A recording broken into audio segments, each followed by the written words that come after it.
Gobierno de la República. Good morning.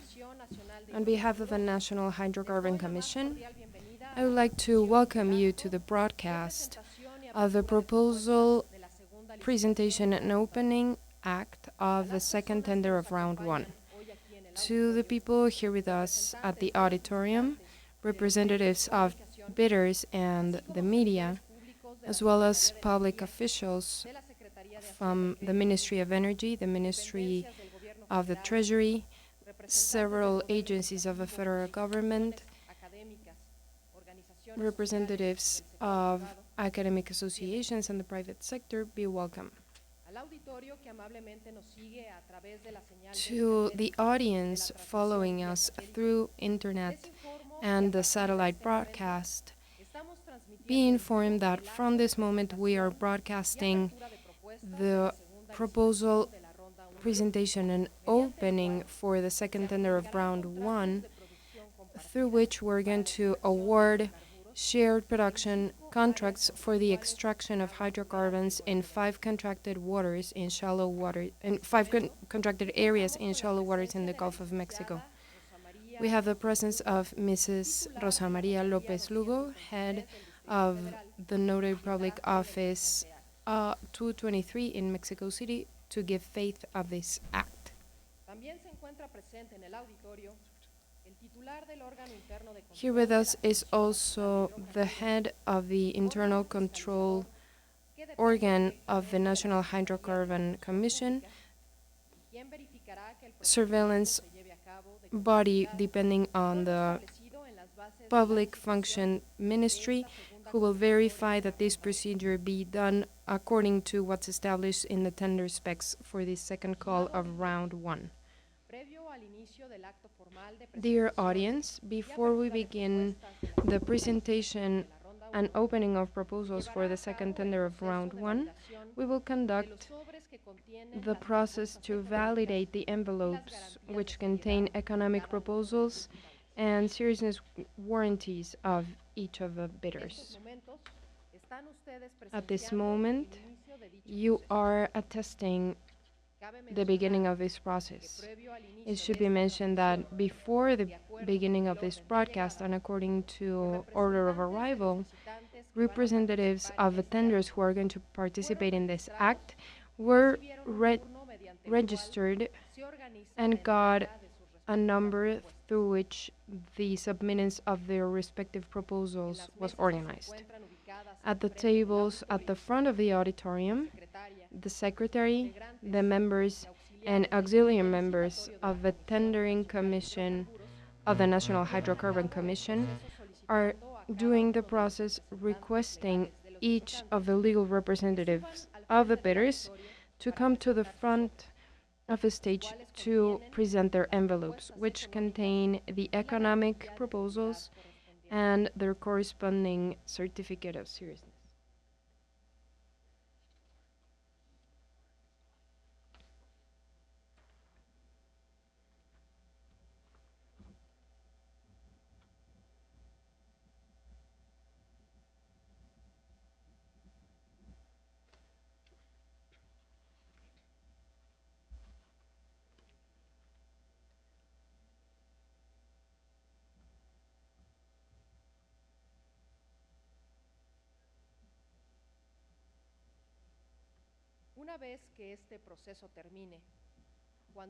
Once this process is over, when all bidders have presented their envelopes, we will continue with the proposal, presentation and opening act.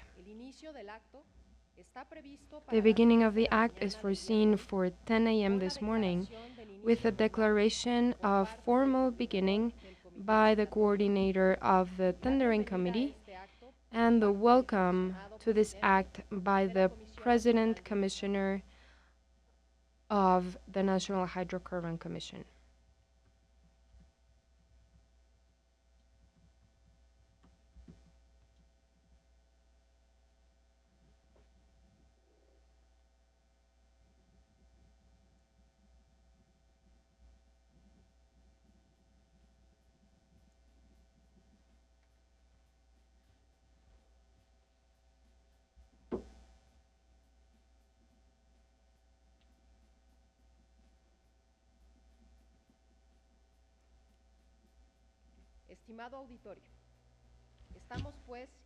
Dear audience, we are therefore beginning today's act with a formal registry of bidders in which they are presenting their envelopes with their proposal to the secretary, the members, and the auxiliary members of a tendering committee. Bidders have 10 closed envelopes, 2 per contracted area. In one of them, the economic proposal is found, and in the other, the bid security. The tendering committee verifies, seals, and signs each envelope to then turn them back to each bidder. Mrs. Lopez Lugo, head of the 223 Notary Public Office of Mexico City, is here to verify this process.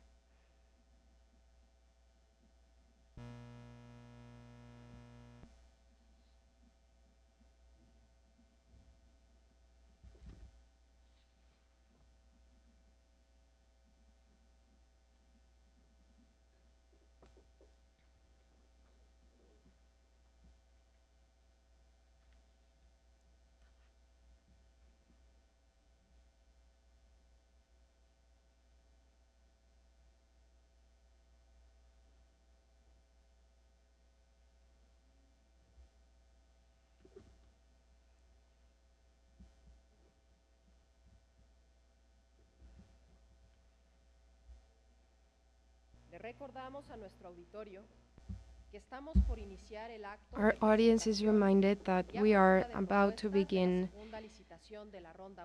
the proposal presentation and opening act for the second tender of round 1, with which said round 1 ends, a result of the legal and constitutional amendments to the energy sector. To those of you who are with us following the internet broadcast or the satellite broadcast, we would like to thank you for your interest. During this broadcast, we are to narrate and explain in detail what is happening throughout this act.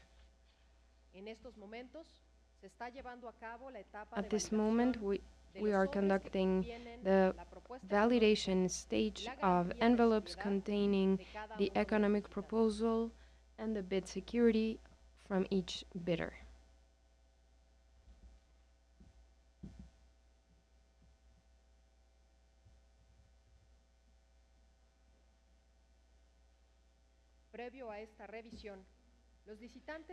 Before this review, bidders were registered in the order they arrived to the venue, and in that same order they get a turn for the review and submittance of their envelopes.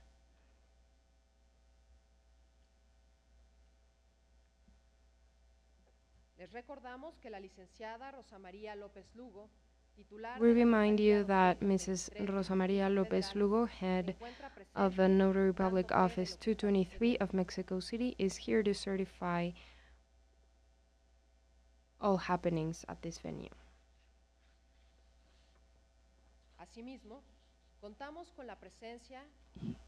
We also have a presence of Mr. Edmundo Bernal Mejia, head of the internal control body of the National Hydrocarbon Commission, who is here with us as a member of the audience.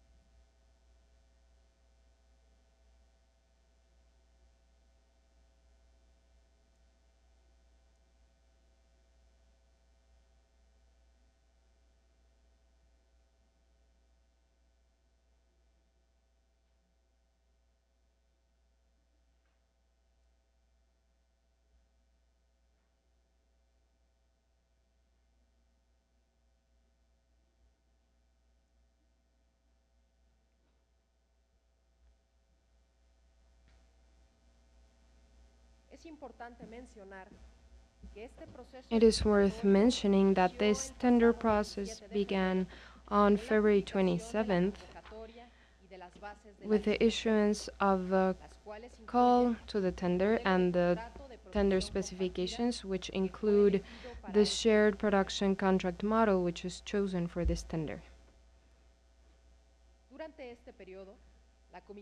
During this period, the National Hydrocarbon Commission, through the Tendering Committee, has conducted the different stages in the process: access to information of the data room, clarifications, and review of the pre-qualification documents.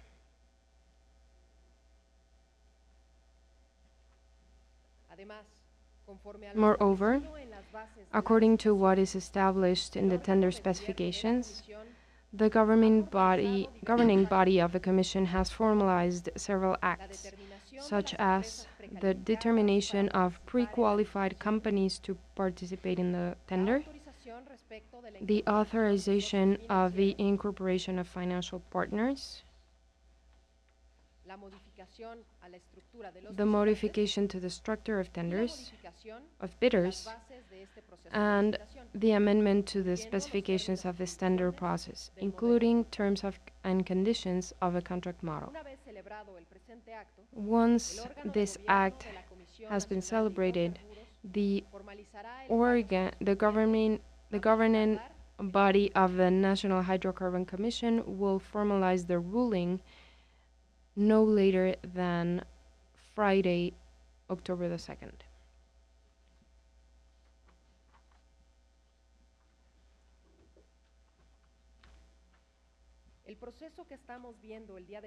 The process we are witnessing today corresponds to the second tender of the three, which to this moment are a part of round one.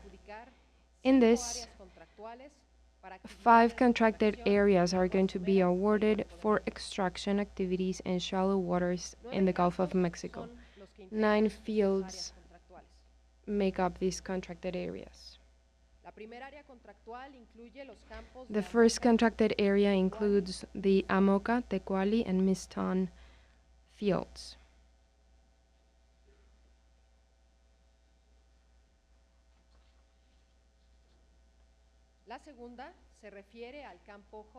The second corresponds to Hokchi field.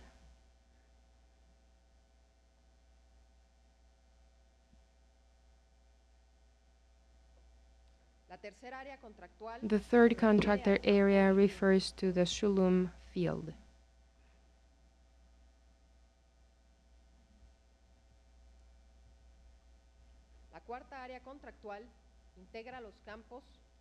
The fourth contracted area comprehends the Ixchalquil and Pocach fields. Finally, the fifth contracted area is comprised by the Nec and the Mizon fields.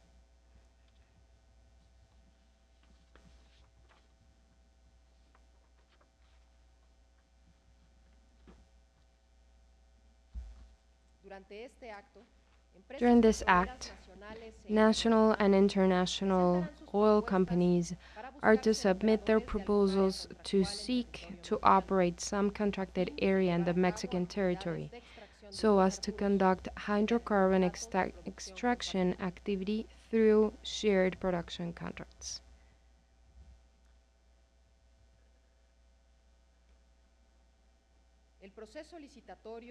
The tendering process designed in the Hydrocarbon Act, which was passed by the Congress of the Republic in August 2014, establishes the participation of several agencies and organisms at the federal level for the creation of the tender specifications and the issuance of a contract. It is a joint effort by the Ministry of Energy and the Treasury, as well as the National Hydrocarbon Commission, with the support and the participation of the Ministry of Economy and the Federal Economic Competition Commission.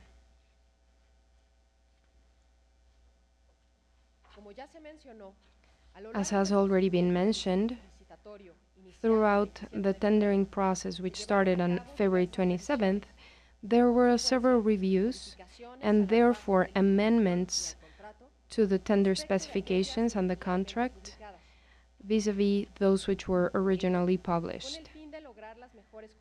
that with a view of attaining the best conditions for the Mexican state, while also providing competitive schemes for national and international stakeholders who are interested in participating in the second tender.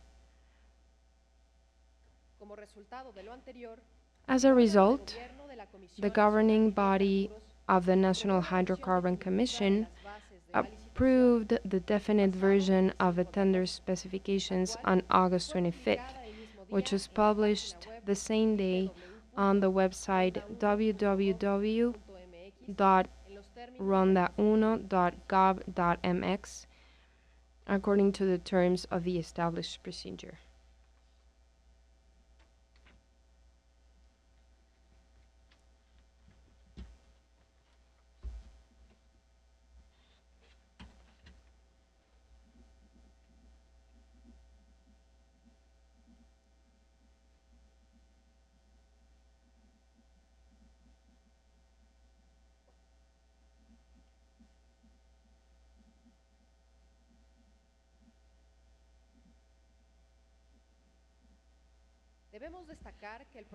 It bears emphasis that the clarification process for the tender specifications and the contract model for the exploration and extraction of hydrocarbons was done publicly through the internet portal www.ronda1.gov.mx, where all the bidders, as well as any interested party, has been able to know all of the participants' questions, as well as the answers by the National Hydrocarbon Commission.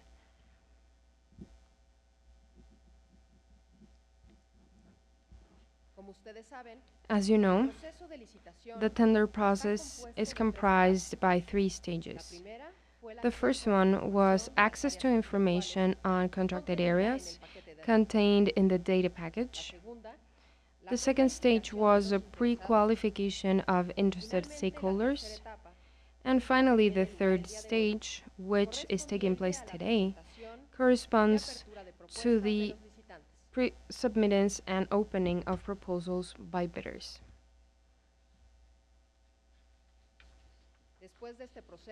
After this process, then the award is pending, as well as the signing of contracts that are awarded.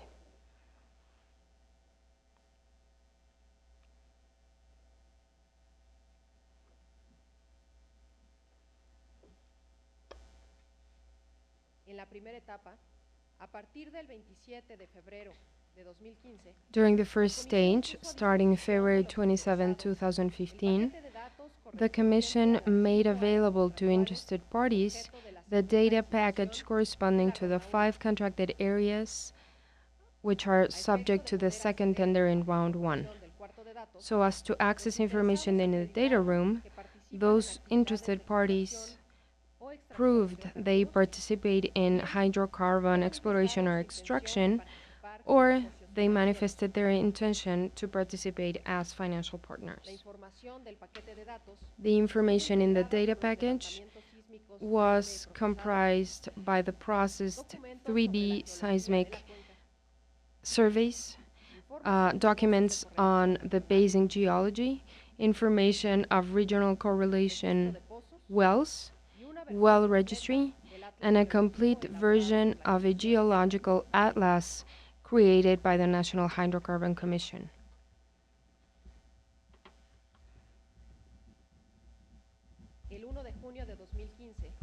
On June 1st, 2015, deadline for the first stage, the National Hydrocarbon Commission informed that 29 companies had had access to corresponding data, to the data corresponding to these 5 contracted areas. Once access to that data had been provided, those who were interested could pay their inscription fee or their enrollment fee for the tender and request an appointment for their pre-qualification. Up to June 23rd, 26 companies had started their pre-qualification process. During said pre-qualification, the tendering committee reviewed, verified, and evaluated the documentation and information presented by interested parties in pre-qualification according to experience, technical capacity, execution, financial and legal requirements foreseen in the tender specifications. It's worth mentioning that this evaluation was conducted with the support of the Ministry of the Treasury through the Financial Intelligence Unit and the National Industrial Safety and Protection to the Environment of the hydrocarbon sector. Out of the 26 interested parties that began the pre-qualification process, 19 of them submitted documents to pre-qualify either individually or as a consortium, and 7 companies did not continue the process. Afterwards, on August 20th, 2015, the tendering committee issued 14 certificates of pre-qualification, 9 individually and 5 group bidders, which accredited the interested parties as 10 bidders and allowed them to continue in the tender process and submit their economic proposal. Finally, on September 25th, as per the tender specifications, the government body of the National Commission of Hydrocarbons authorized 3 modification requests to the structure of group bidders and the incorporation of non-qualified financial partners. As a result of the modifications authorized by the governance body of the National Hydrocarbon Commission, in total, 10 individual bidders and 4 group bidders shall be allowed to submit proposals.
I would like to tell you that bidders may register at 9:45 and register the envelopes that contain their proposal and their bid security. At 10 will begin opening the proposals of this second part of round one.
We remind our audience that we are in the act of submittal and opening of proposals of the second tender of round 1, with which ends round 1. This is the result of constitutional reforms and legal reforms on energy. Prior to the beginning of the formal act of submittal and opening of proposals were validating envelopes that contain the economic proposals and the bid securities of each bidder.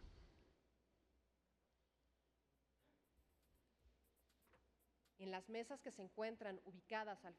the tables that are located in front of the auditorium, the Secretary, the members and auxiliaries of the National Hydrocarbon Commission are accomplishing the process, requesting each legal representative of the bidders to come to the front of the auditorium to submit their envelopes, which contain their economic proposals and the bid security of their proposals. Once this process is finished, when all bidders have presented their envelopes, we will continue to present and open proposals. The beginning of the act is foreseen to begin at 10 a.m. today, with the statement of initial start by the tendering committee, and the welcome to this act by Chairman Commissioner of the National Hydrocarbon Commission.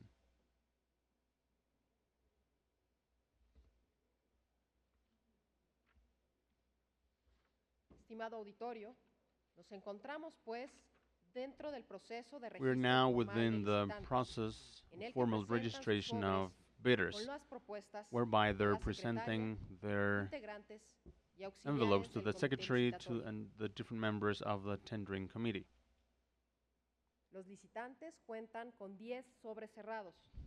Bidders have 10 closed envelopes, 2 per each contractual area. In one of them, there's the economic proposal, and the other one contains the bid security. The tendering committee will verify, seal, and sign such envelopes to later on give them back to each bidder. Mrs. Lopez Lugo, head of Notary Office 223 of Mexico City, is certifying this process.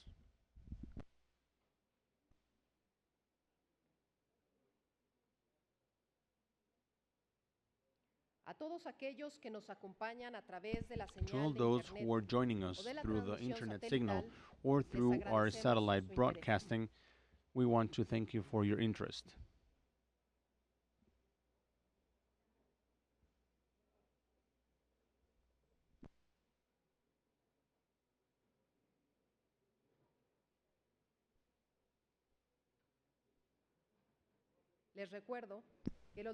Let me remind you that bidders can register until 9:45, and that's when they can validate their envelopes containing their economic proposal and their bid security. At 10 a.m., we'll be beginning the formal act of presentation, opening of proposals of the second round, or second phase of round 1.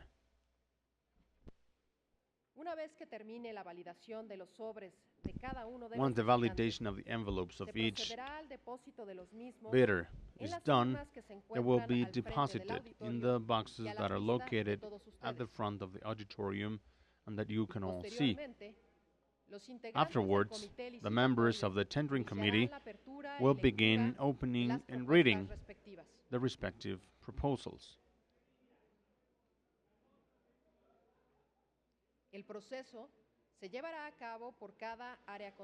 process will be accomplished by contracted area, beginning with Area 1 and so on and so forth.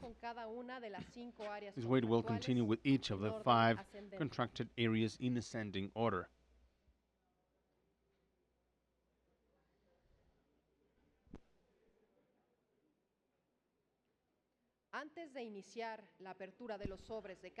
Before beginning opening the envelopes from each box, we'll read the minimum acceptable value established by the Ministry of Treasury and Public Credit. And afterwards, we will go on to read the contents of the envelopes with the economic proposal of each bidder by contracted area.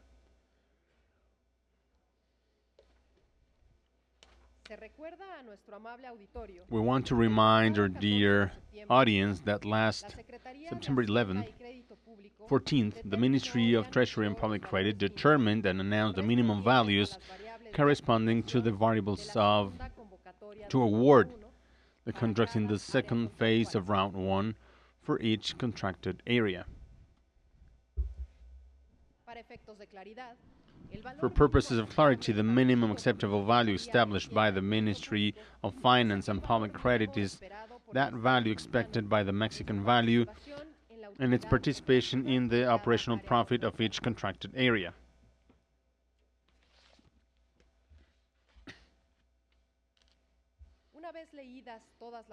Once all economic proposals of bidders have been read, the coordinator of the tendering committee will announce the bidders that offered the proposals that obtained the first and second place within the totality of bidders of each contracted area.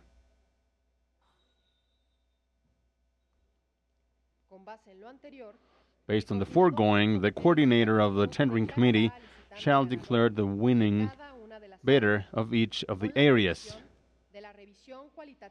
Of course, this is subject to the qualitative review of the respective securities and the official decision of the governance body of the Hydrocarbon National Commission, which will be accomplished at the latest next October 2nd.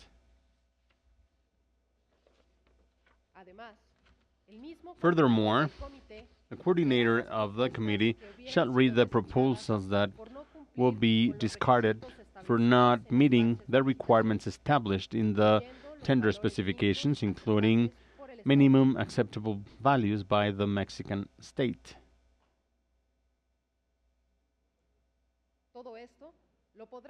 You will be able to see all these on the screens that we have set up in this auditorium in order to guarantee the greatest transparency in this bidding procedure.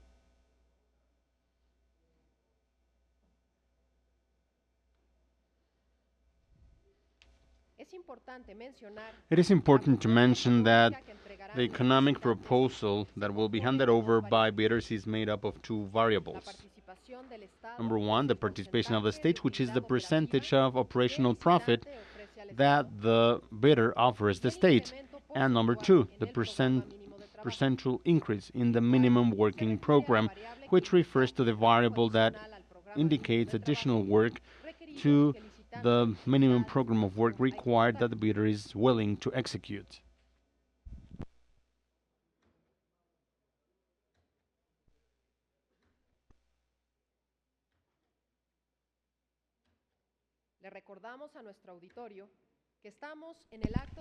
We would like to remind our audience that we are in the act of submission and opening of proposals of the second stage of Round 1, last stage of the bidding process to award contracts for exploration and extraction of hydrocarbons, which derive from the constitutional legal reforms on energy.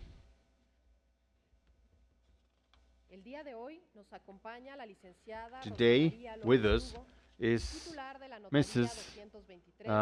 Notary Public Rosa Maria Lopez Lugo from Office 223 of Mexico City, who is present here together with the tendering committee, certifying whatever is happening here. Likewise, in the auditorium, we have the presence of Maestro Edmundo Bernal Mejia, head of the internal body of control of the National Hydrocarbon Commission,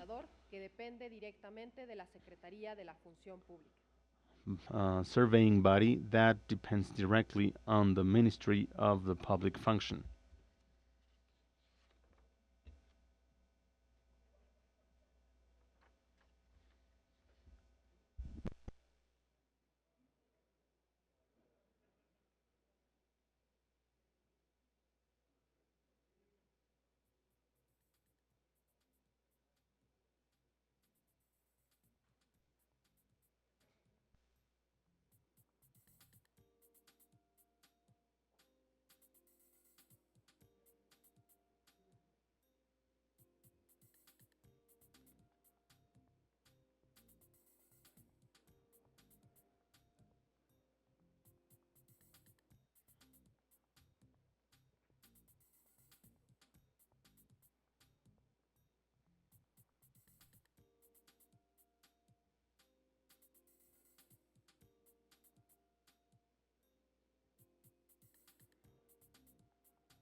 We would like to remind the audience that we are in the act of submittal and opening of proposals of stage 2 of round 1, third stage of the tendering process for the awarding of contracts for the contracts in hydrocarbon exploration exploitation derived from the energy reform and energy and legal reform. Once we're done with the validation of the envelopes of each of the bidders that we're observing, then we'll go on to deposit them in the boxes that are located in the auditorium and that you can all see in front of you.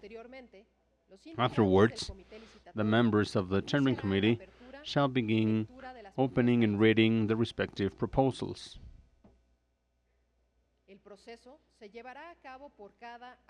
The process will be accomplished by contracted area, beginning with area 1 and so on and so forth, continuing with each of the 5 contracted areas in ascending order.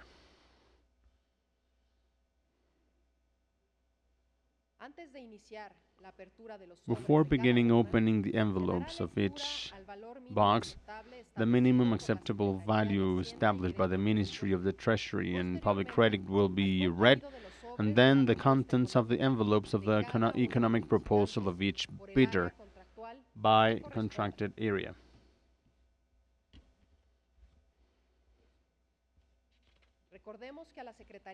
Let's remember that the Ministry of Treasury and Public Credit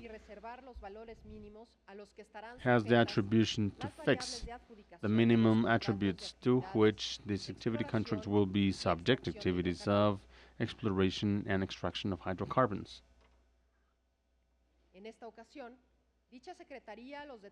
This ministry has already determined them and announced them last September 14th. The coordinator of the bidding committee will go on to announce the minimum acceptable value foreseen by the Ministry of Treasury and Public Credit per contracted area, and afterwards will open and read the economic proposals of bidders for the corresponding area. Once all the economic proposals of bidders have been read, the coordinator of the tendering committee will announce the bidders that offered the proposals that obtained first and second place. Based on the foregoing, he will declare the winning bidder of the respective contracted area. The aforementioned procedure will be successively accomplished for each of the 5 contracted areas in ascending order.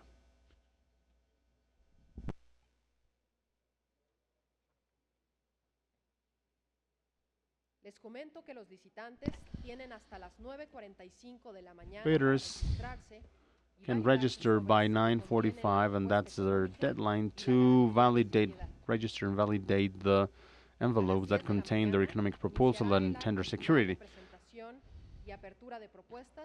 At 10, we'll begin opening and reading the proposals of the second phase of round 1.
We will now be taking a break in the validation stage of bidder envelopes. Let me tell you that the deadline for bidders to register and validate their envelopes containing their economic proposal and security bid is 9:45. We'll come back to the process if in the case we need additional bidders. At 10 p.m., the formal act will begin to submit and open read proposals of the second part of round 1.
We're about to begin. I kindly ask you to go to your seats.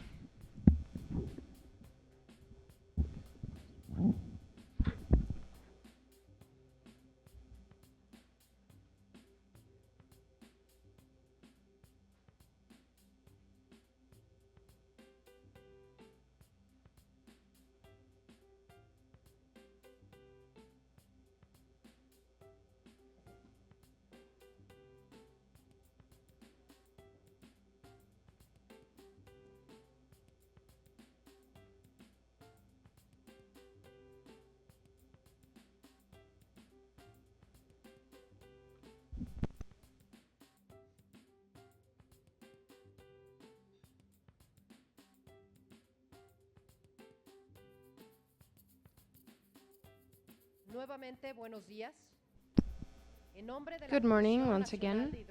On behalf of the National Hydrocarbon Commission, be welcome to the broadcast of the proposal, submittance and opening act for the second tender of round 1.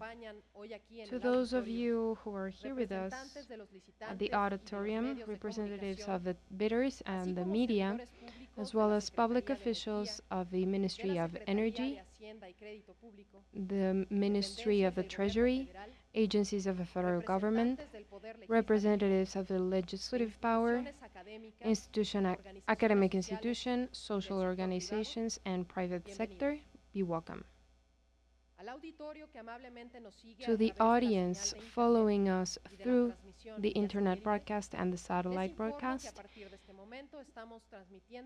let me inform you that from this moment we are broadcasting live the proposal, presentation and opening act for the second tender of round 1, where the contracts will be awarded for the extraction in shallow waters in the Gulf of Mexico. A few minutes ago, we finished the validation stage for bidders' envelopes. In the following stage, we are going to begin the formal act by depositing the proposal envelopes in each one of the 5 containers set out on the stage, which are labeled with a number of a corresponding contracted area. For that, we're going to call each of the legal representatives of the bidders to come to the stage and deposit their envelopes along with one of the auxiliary members of the tendering committee.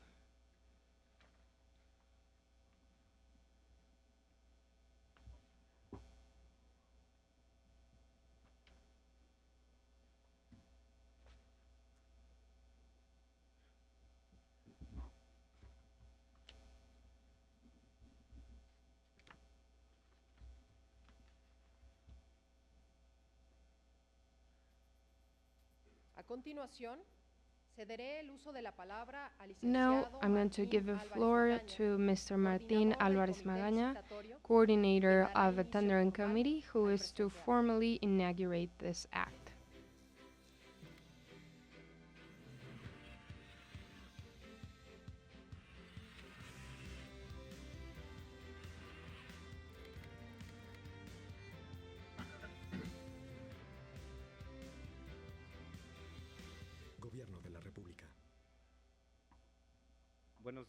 Good morning. At 10 a.m. on September 30, 2015, let us begin the act for proposal, presentation, and opening for the award of shared production contracts for the extraction of hydrocarbon in shallow waters, second call. According to what's foreseen in numeral 3 of the specs. According to the specs, we will only receive proposals from pre-qualified bidders who have been registered at the beginning of this act. These proposals are going to be visible on the screens facing before us. This act is going to be broadcast via internet through the www.ronda1.gov.mx and other electronic media.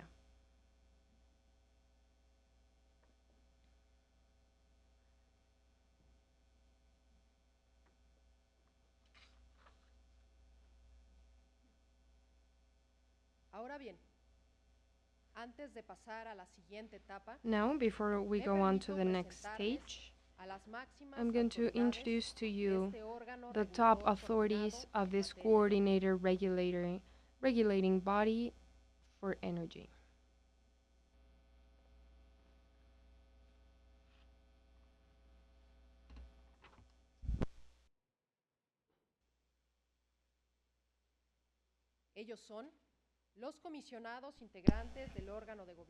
These are the members of the governing body of the National Hydrocarbon Commission. Here with us is Presiding Commissioner, Mr. Juan Carlos Cepeda Molina.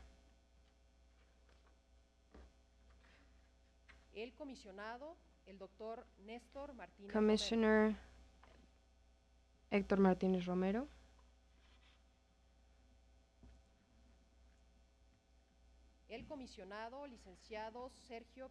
Commissioner Sergio Pimentel Vargas.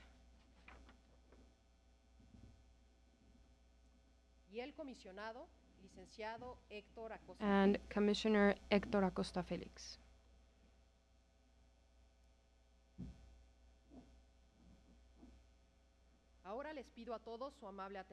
Now I would like to request your attention.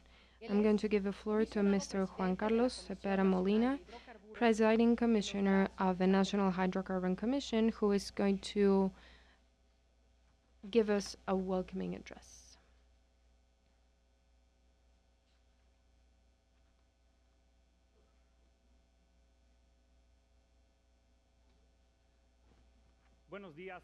Good morning, everybody. The National Hydrocarbon Commission cordially welcomes you and thanks you for your interest in the second tender of Round 1. This second tendering process started on February 27th with its publication in the Official Gazette of the Federation and is comprised by 9 hydrocarbon fields grouped into 5 extraction contracts in shallow waters off the coast of Tabasco and Campeche. As was set forth in the tendering specs, this process contemplated 3 stages. The first, access to the data room, through which participating companies received information available regarding seismic studies, well logging, and in general all technical information available regarding the contracted areas. In the second stage of the tendering process, the committee reviewed and made sure that each of the interested stakeholders had the necessary legal, technical, and financial capacity. I should emphasize that to verify the legal, to make sure that these resources were of legal procedence, the Hydrocarbon Commission had the support of the Financial Intelligence Unit of the Treasury Ministry. The third stage, which is being done today, is the submittance and opening of economic proposals. In the design and execution of tenders for hydrocarbon exploration and extraction contracts, there has been a process of interaction between different state agencies. The Ministry of Energy has to define energy policy, and in that regard, that ministry determines contracted areas and the type of exploration and extraction contract. The Ministry of the Treasury defines the fiscal policy and therefore the fiscal terms and the tender variables. Once the energy policy and fiscal policy criteria are established, the National Hydrocarbon Commission executes the tendering process and afterwards awards the contracts. As responsible of the execution of the energy policy, Our goal, our fundamental goal is transparency and accountability. In this tendering process, as well as in the first one, we have established transparency procedures well above international practice, and let me emphasize some of them. In the tendering specifications, commissioners established that public officials at the Commission do not hold clarifying meetings with participants. For this clarification process, we established that all questions and answers be set forth through an internet portal, and by this I mean the www.ronda1.gov.mx. Through this internet portal, the public at large has been able to find out all of the questions from participants as well as the answers from the National Hydrocarbon Commission. On the internet website, from the moment we published the call to tender, we published the full content of the contracts and their posterior amendments. In this third stage, the presentation and opening of economic offers is also done with the highest standards of transparency. This act is being transmitted in real time to Mexico and the world through the internet and satellite TV. National and international press was called, and they are here with us, and I would like to thank you for your participation. At this event, we are going to receive economic proposals by bidders for the 5 contracted areas for the second call. We are going to show them to the public and identify the winning positions. This is all done facing the communication and facing the scrutiny of Mexican society. The ruling and the award of contracts are going to be in the purview of a government body, and according to the specs, the respective public session is going to be conducted by October 2nd. Let me explain the procedure to be followed in this act.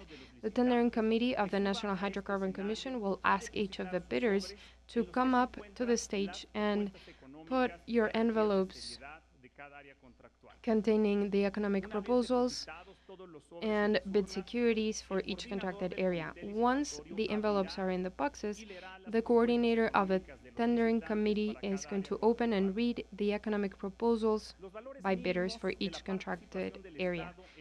Minimum values of the participation of the state in operational profit were published by the Ministry of the Treasury on September 14th, and they're going to appear on the screens when the boxes are opened. Once all the proposals are read for each contracted area, the winner and the runner-up are going to be declared. On behalf of the National Hydrocarbon Commission, we have to express our acknowledgement to the different bodies and agencies participating in the implementation of Round 1. Our acknowledgement to the Ministry of Energy and the Ministry of the Treasury, with whom we have worked very closely throughout this entire process. Our acknowledgement to the Ministry of the Environment and Natural Resources, especially the Safety, Energy and Environment Agency, for the technical support provided in the pre-qualification process for bidders. To the Ministry of Energy for their contributions in determining the minimum percentage for national content, which is going to govern the hydrocarbon exploration and extraction contract. We also recognize the technical work of the Federal Competency Commission by providing their opinion on the pre-qualification criteria and the awarding mechanism used at this tendering process. Our thanks to the Mexican Oil Fund for the different contributions and recommendations while designing the contract and this tender.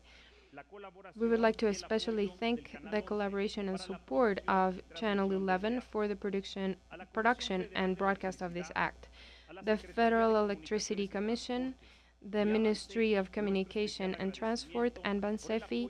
We would like to especially thank you for the support provided for this event. We would also like to thank Nacional Financiera for receiving us here at their headquarters for the presentation and opening of economic proposals. The National Hydrocarbon Commission would like to thank all of the media which are now broadcasting this event. You multiply the number of observers to this process and therefore ensure the transparency of this act. Finally, I'd like to thank the commissioners of the National Hydrocarbon Commission and all of the public officials at the Commission. Thank you for your commitment and passion to serve and be accountable to all Mexicans. Thank you.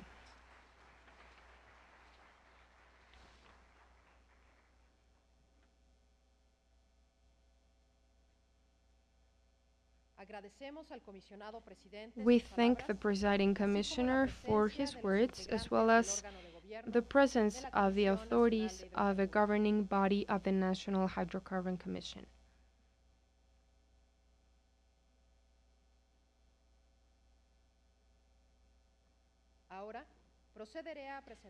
I will now introduce to you the members of the tendering committee for this act.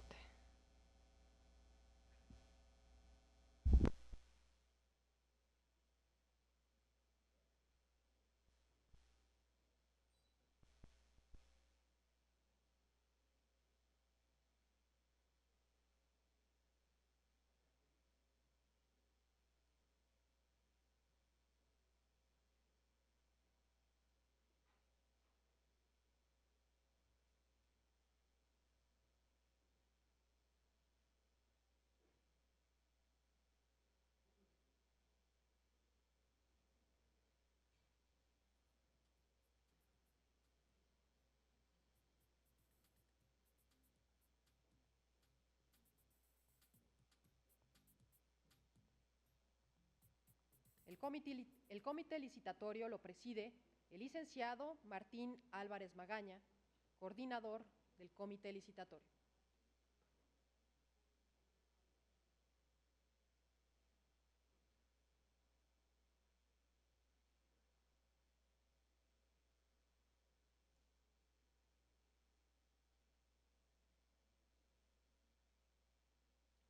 La secretaria del comité, la maestra Ashanti Desiree Geman Martínez.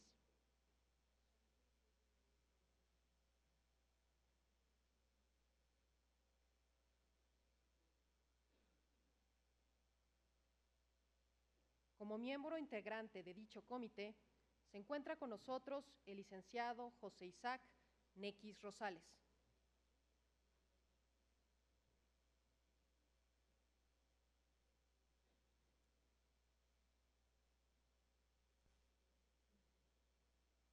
Asimismo, le agradezco su presencia a la licenciada Rosa María López Lugo, titular de la Notaría 223 del Distrito Federal, quien acompaña al comité licitatorio, dando fe de lo que está sucediendo. I'd also like to thank the presence of Notary Public 223, who is here to certify this event. We also have the presence of Mr. Edmundo Bernal Mejia, head of the internal control organ of the National Hydrocarbon Commission.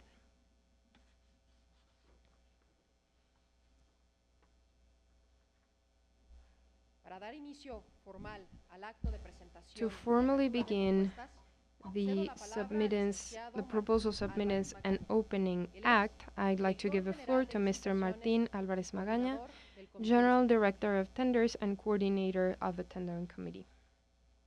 Gracias. Thank you. El acto se desarrollará de la siguiente manera. This act is going to be conducted as follows. Submittance of proposals. We're going to call bidders in the order in which they were registered. When each representative is called, they're going to have to submit their envelopes in the box identified for each contracted area.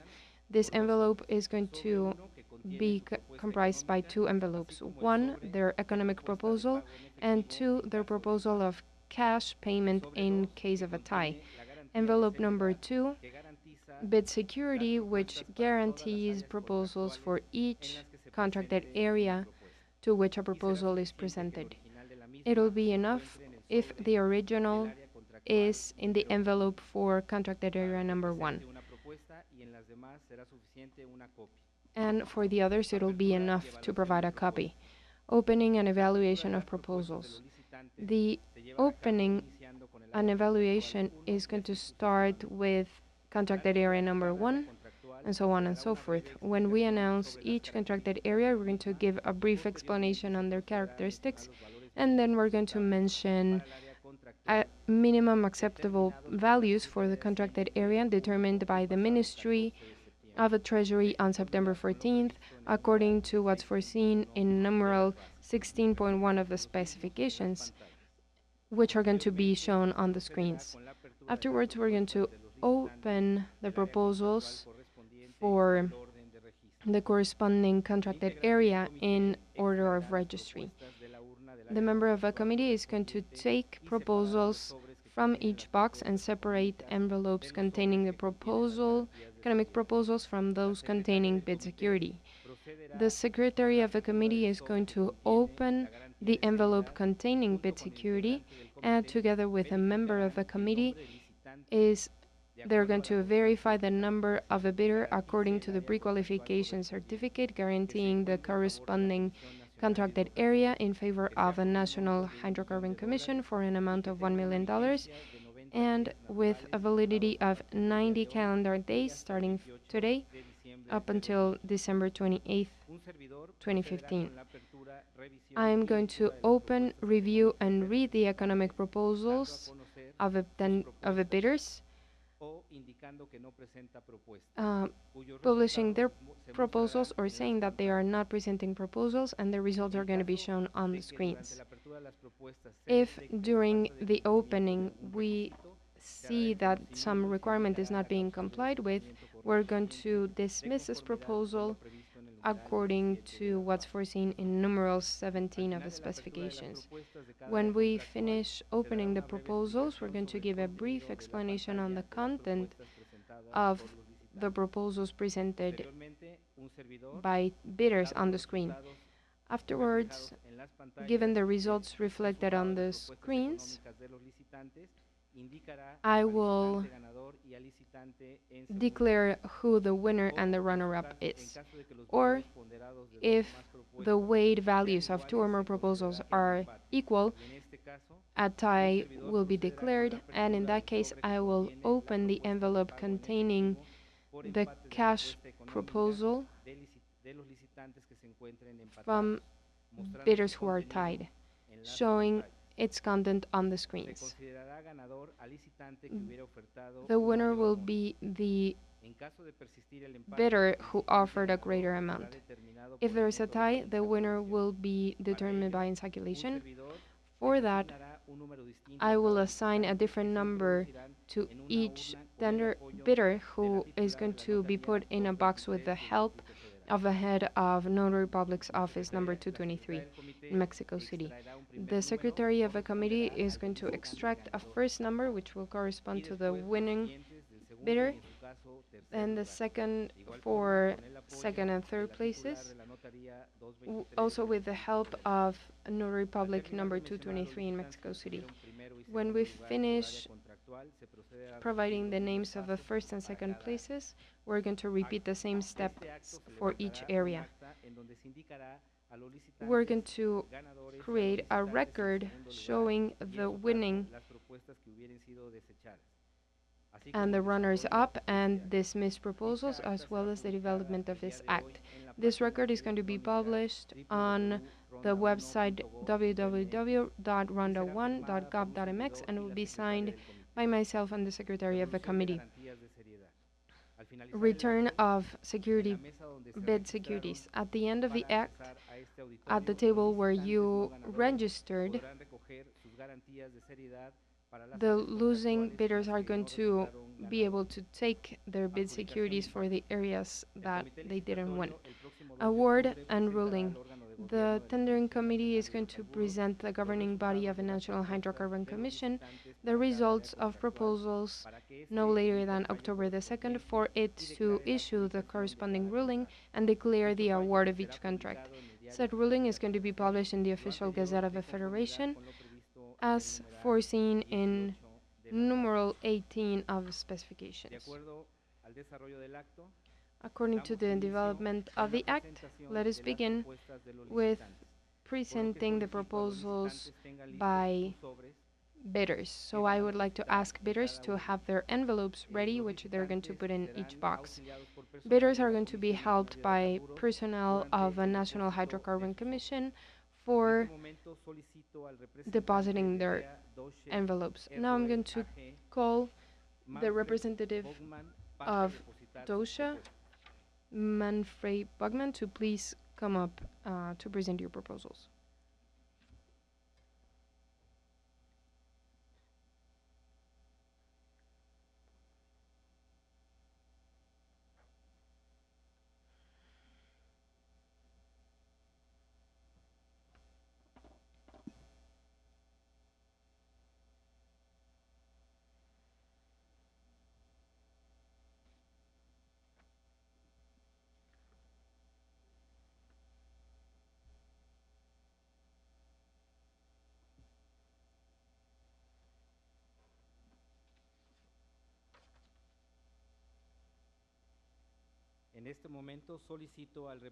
At this point, I'm going to ask representative of Statoil E&P Mexico, Miguel Octavio Strauss Bianco, to please come up and put your proposals in the box.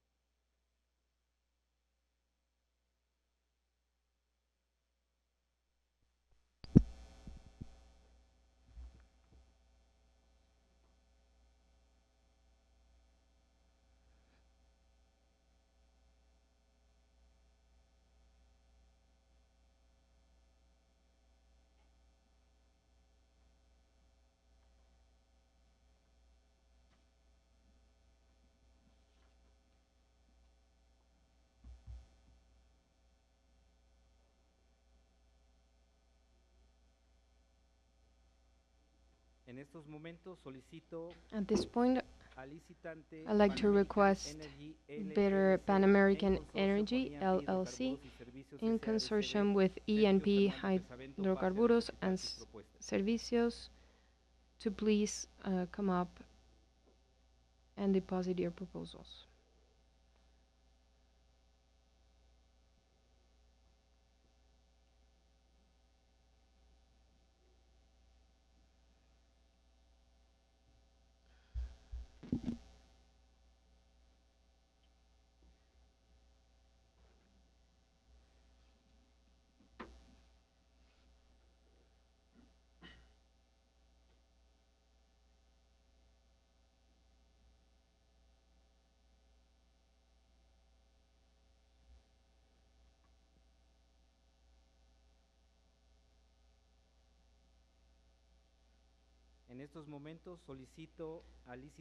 I would now like to ask bidder E&I International BV, Massimo Melandri, to please come up and present your proposals.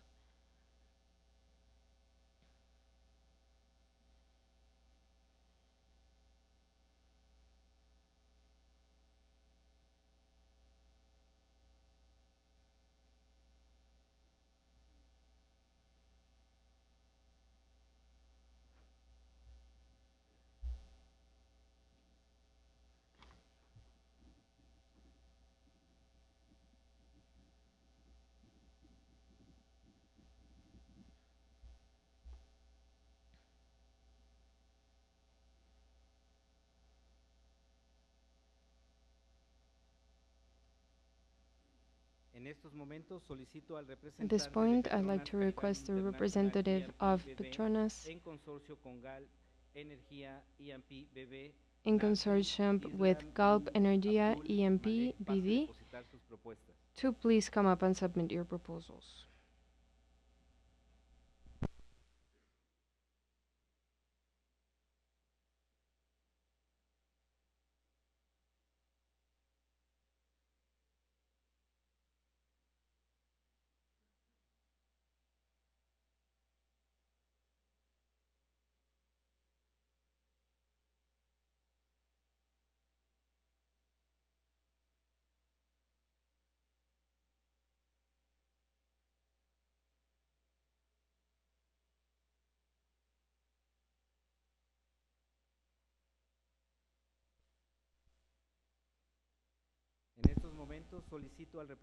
this point, I'm going to ask the representative of Fieldwood Energy LLC in consortium with Petroval, Luis Fernando Gomar Ochoa, to please come up and submit your proposals.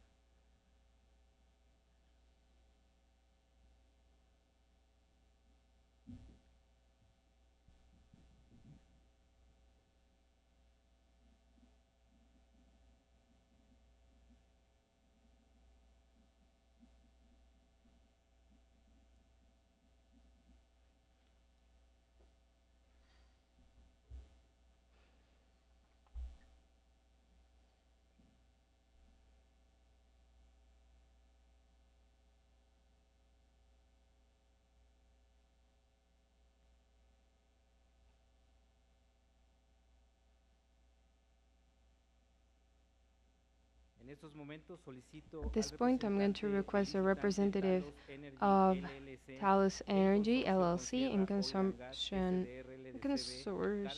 with Sierra Oil and Gas, Carso Oil and Gas, and Caso Energy to please submit your proposals.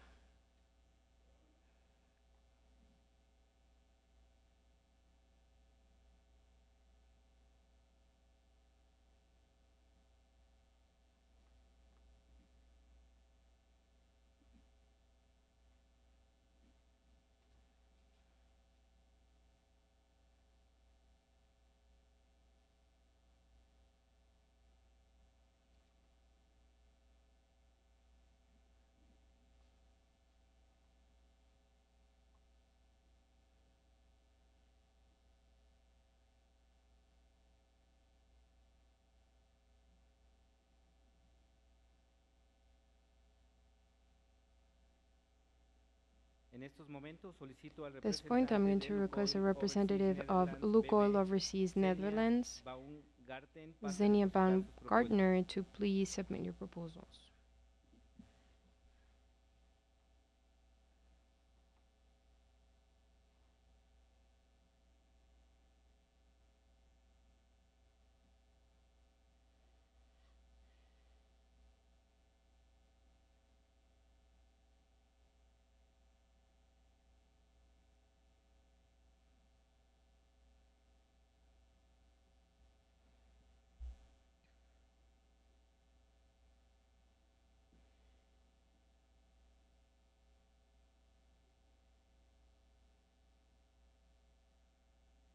At this point, I'm going to ask the representative of bidder CNOOC International Limited to please come up and submit your proposals.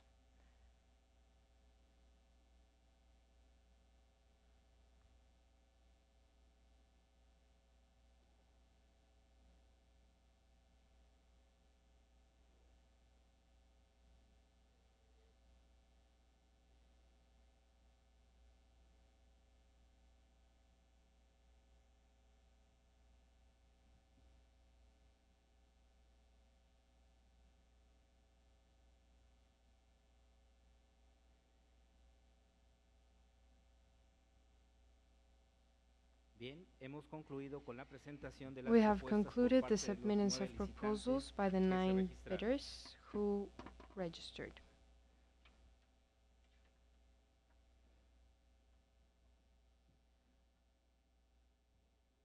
Amable auditorio. En este momento, los licitantes Dear han audience, terminado at this de moment, depositar sus sobres the en bidders cada una de las have ollas. finished depositing their A envelopes partir in de each of ahora, the boxes. el comité licitatorio Starting now, the iniciará la tendering apertura committee y is going lectura de to propuestas open and para read the cada área proposals for contratada. each contracted area. Para esta etapa, For el this maestro stage, Oscar Roldán Mr. Flores, Oscar director general Roldan de Flores, Estadística y Evaluación General Económica Director de of la CNH, Statistics and Economic acompañará la Evaluation apertura de of the propuestas National con Hydrocarbon Commission, información will de cada accompany área the contractual. opening of proposals with information of each contracted Cedo area. el uso de la palabra I'm going to al give the floor to licenciado Mr. Álvarez Magaña, Martín Álvarez Magaña, coordinador coordinator del of the comité tendering licitatorio. committee. Thank you. We're now getting started with the opening. Oh, be careful.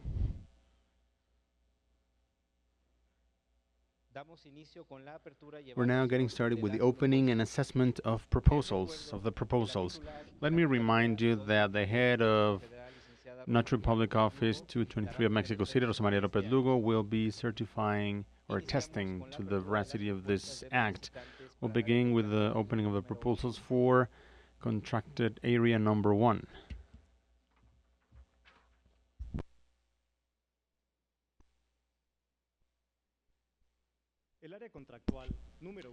Contracted area number 1 is located in the oil province called Southeast Basin. This area comprises 67 square kilometers and includes 3 fields, Amoca, Mistón, and Tecuali.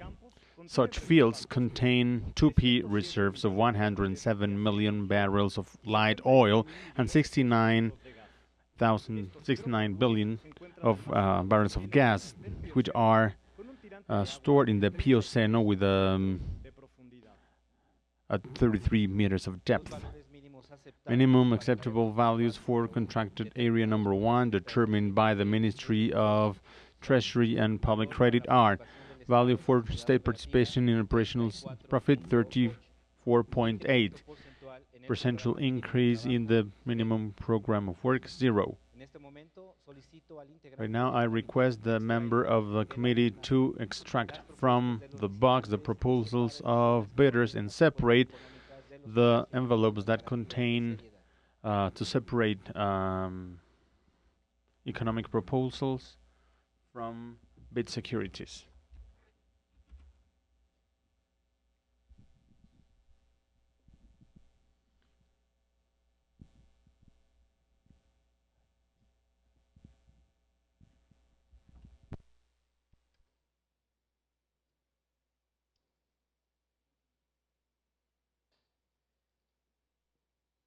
I want to remind you that I will proceed to open the envelopes containing the economic proposals of the bidders, and the Secretary, together with the members of the committee, will proceed to open the envelope that contains the bid security for its verification. The opening of the proposals will be accomplished in the order in which they were registered.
Via Doce Erdoel AG presents the following economic proposal. Value of participation of the state in operational profit 61.81. I repeat, 61.81. Percentual increase in the minimum program of work 0. I repeat, 0.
Bidder, Estatoil MP Mexico SA, the CV presents the following economic proposal.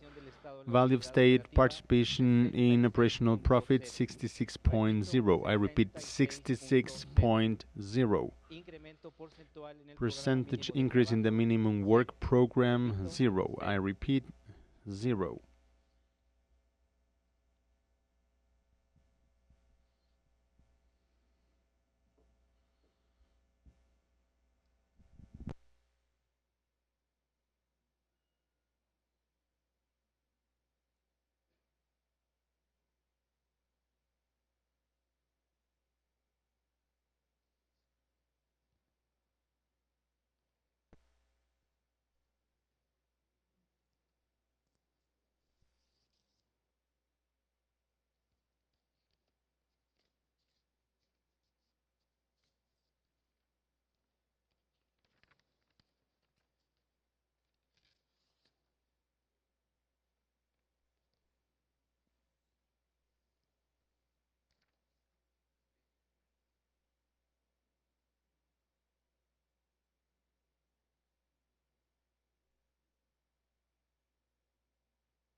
Bidder, EMP Hidrocarburos y Servicios SADCB in consortium with Pan American Energy NLC presents the following economic proposal. Value of participation of the state in operational profit 68.23%. I repeat, 68.23%.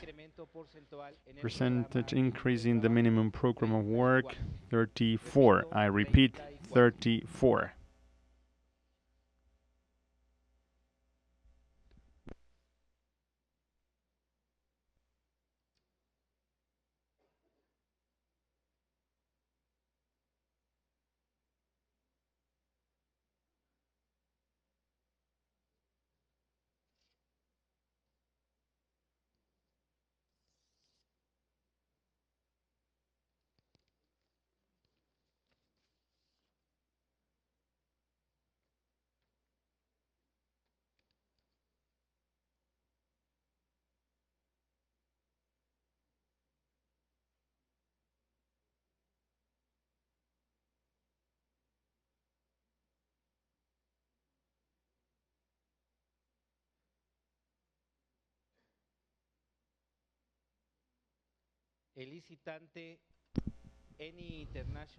Bidder, any international BV presents the following economic proposal.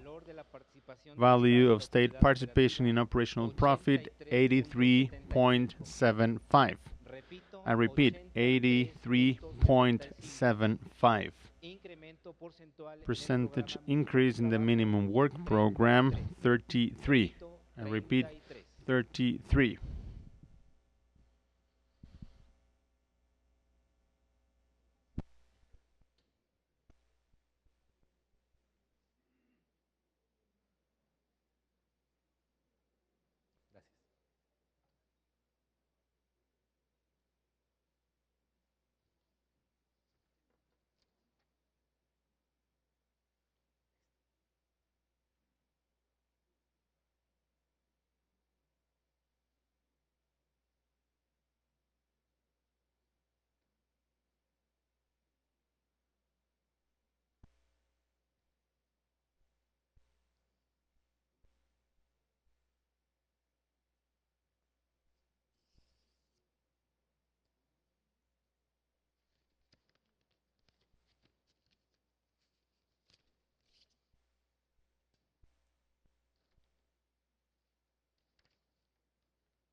Bidder, Petronas Carigal International E&P BV in consortium with GAP Energía E&P BV presents the following economic proposal. Value of the share state in operational profit 57.00. I repeat, 57.00. Percentage increase in the minimum work program 8. I repeat, 8.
Bidder, Philwood Energy LLC in consortium with Petroval Sapi CV presents the following economic proposal. Value of the state share in operational profit 48.00. I repeat, 48.00. Percentage increase in the minimum work program 0. I repeat, 0.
Bidder Talos Energy LLC in consortium with Sierra Oil and Gas SRL CV, Carso Oil and Gas SA of CV and Carso Energy SA CV present the following economic proposal. Value of their state share in operational profit 46.73. I repeat, 46.73. Percentage increase in the minimum work program 11.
Bidder Lukoil Overseas Netherlands EV BV presents the following economic proposal. Value of state share in operational profit 75.1. I repeat, 75.1.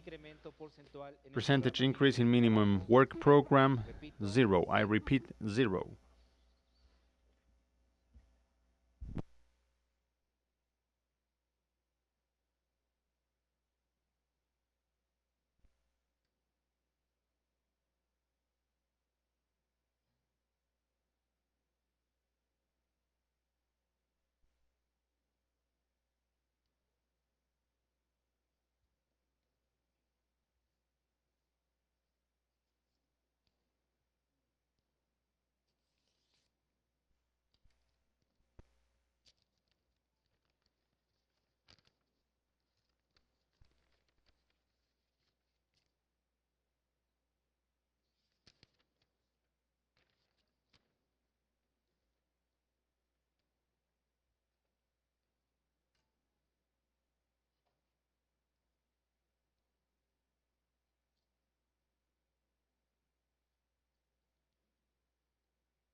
Bidder CNOC International Limited presents the following economic proposal.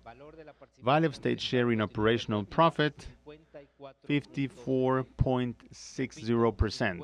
I repeat, 54.6%. Percentage increase in minimum work program 0. I repeat, 0.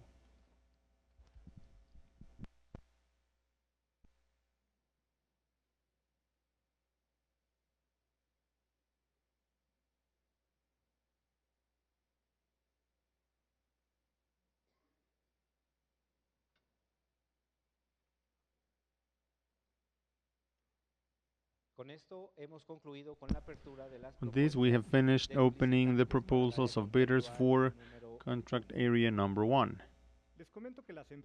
I'd like to tell you that the companies are arranged in a descending manner based on their offer weight value.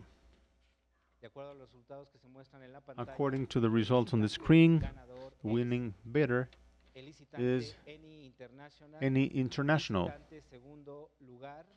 Second runner-up is Netherlands. Lukoil Overseas Netherlands.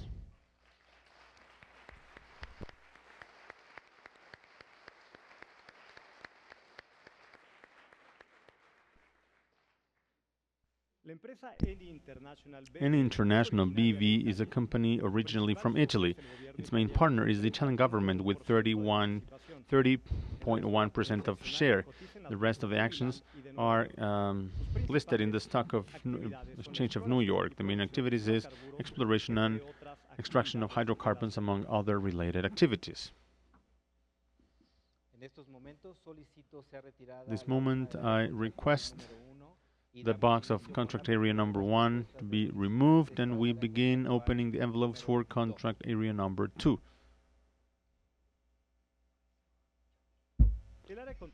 Contract area number 2 is located in the oil province called Southeast Basin. This area comprises 40 square kilometers and includes the Hachi field.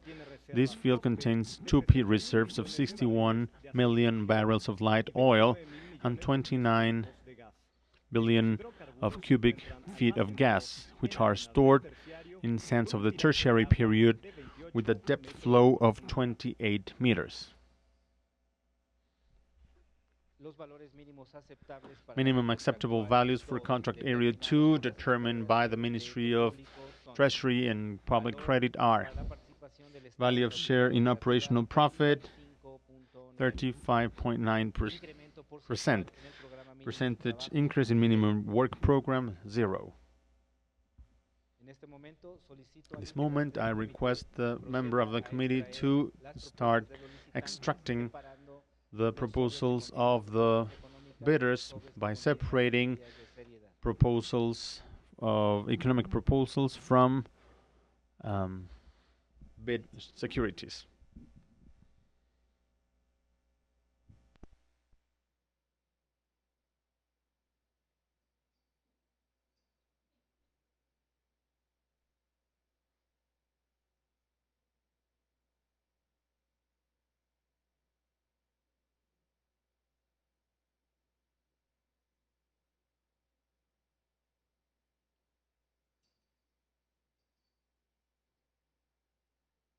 I'd like to remind you that I will proceed to open the envelopes of economic proposals, and the secretary of the committee, together with the members of it, will continue opening the envelope that contain bid securities for the project. We'll be opening them according to the order of registration.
Bidder Die Deutsche Erdöl AG does not present a proposal.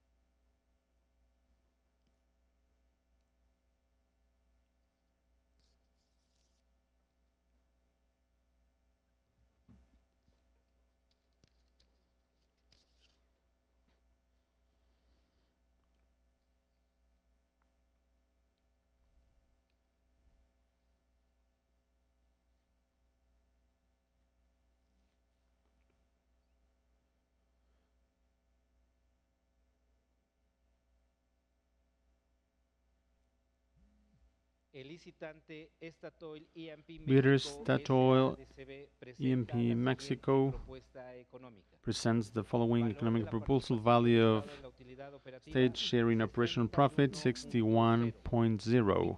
I repeat, 61.0. Percentage increase in minimum work program 0. I repeat, 0.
Bidder E&P Hidrocarburos y Servicios S.A.D.C.V. in consortium with Pan American Energy LLC presents the following economic proposal.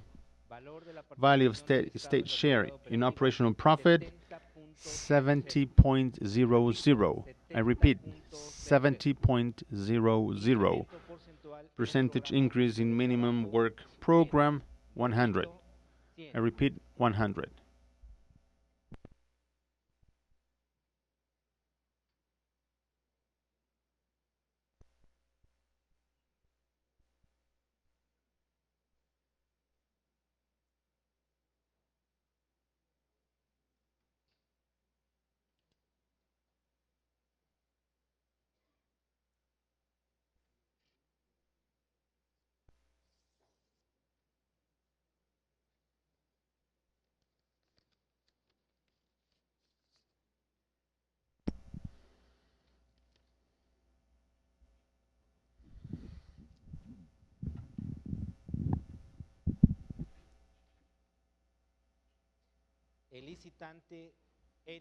Bidder, any international BV is not presenting a proposal.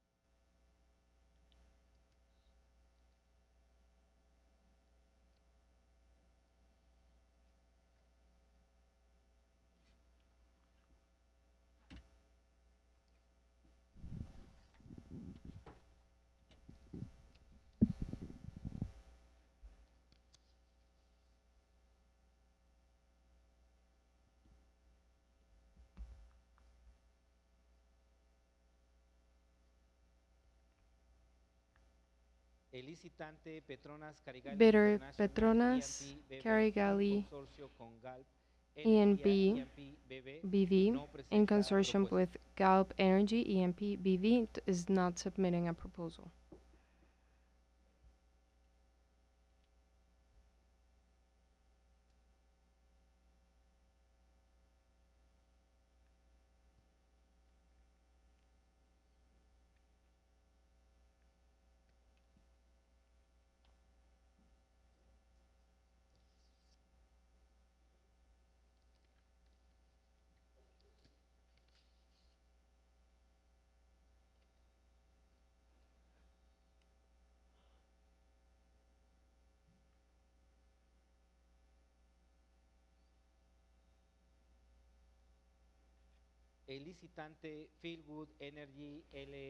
Bidder Fieldwood Energy in consortium in consortium with Petrobal SAPI.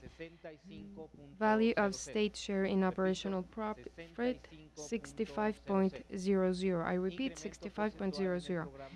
Percentage increase in minimum work program, 10. I repeat, 10.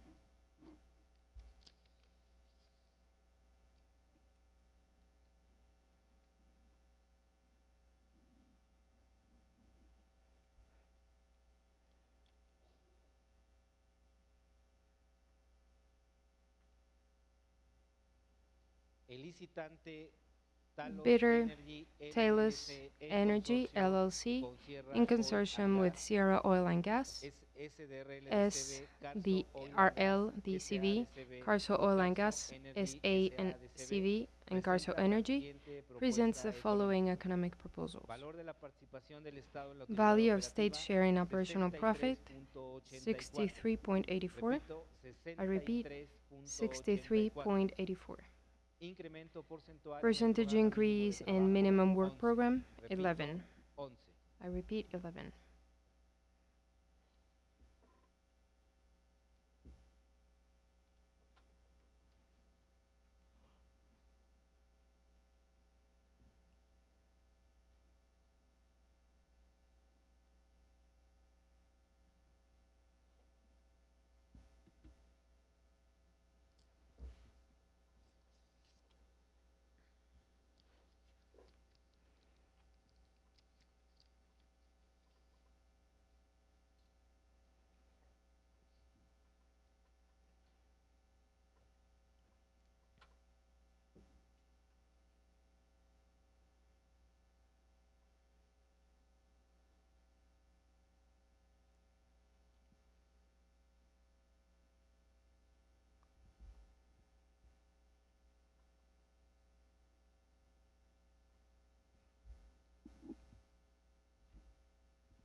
Bidder Lukoil Overseas Netherlands BV is not submitting a proposal.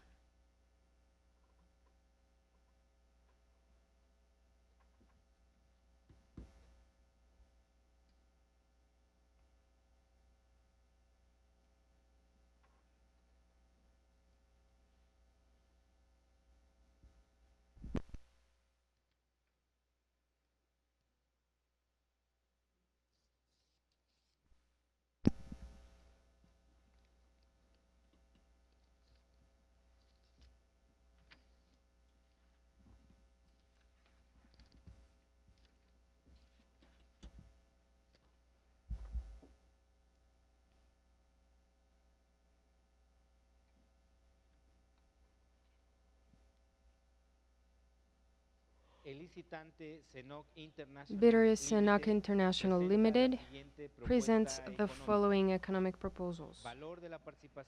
Value of state share in operational profit, 50.15.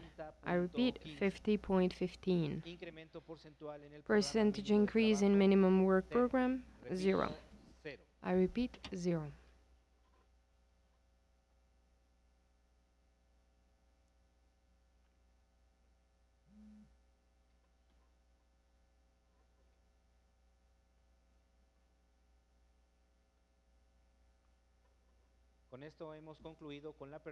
This concludes the opening of proposals by bidders for contracted area number 2.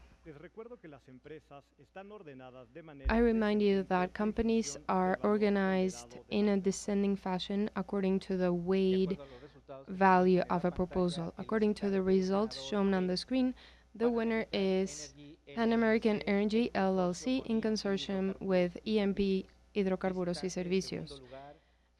Runner-up, Fieldwood Energy LLC in consortium with Petrobal. Both bidders presented bid security for consideration.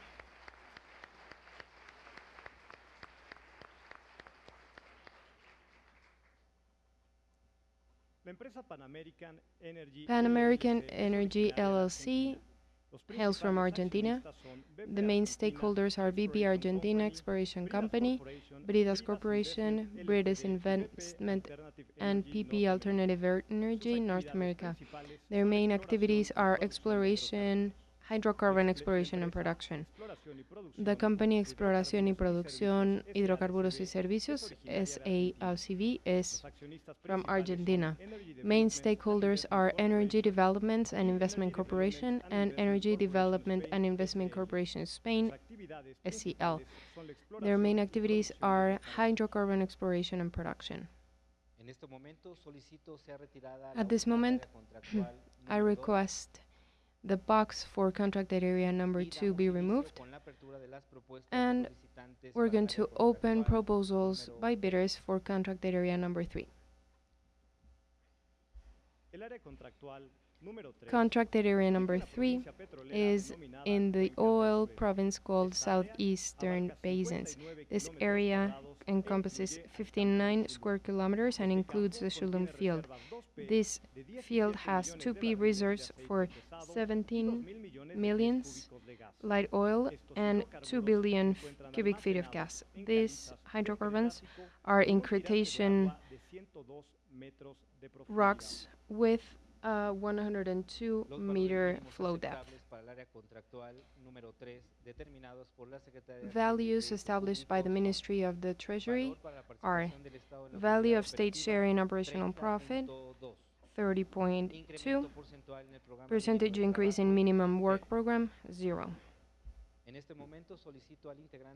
At this moment, I will request a member of the committee extract proposals and separate economic proposals from bid securities.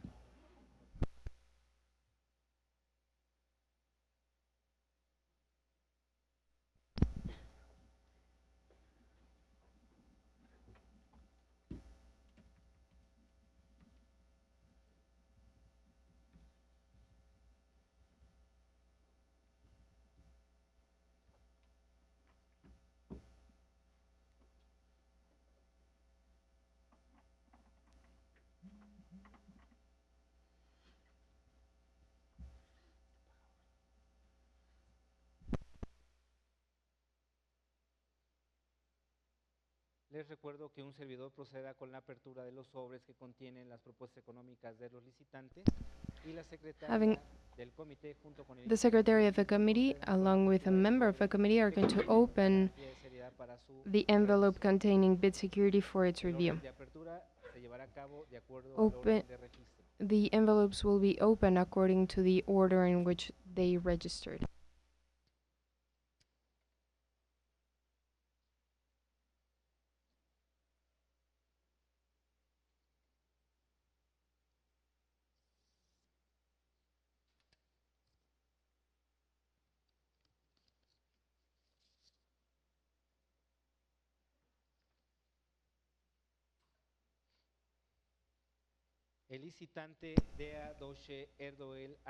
Bidder Doche Erdoel is not submitting a proposal.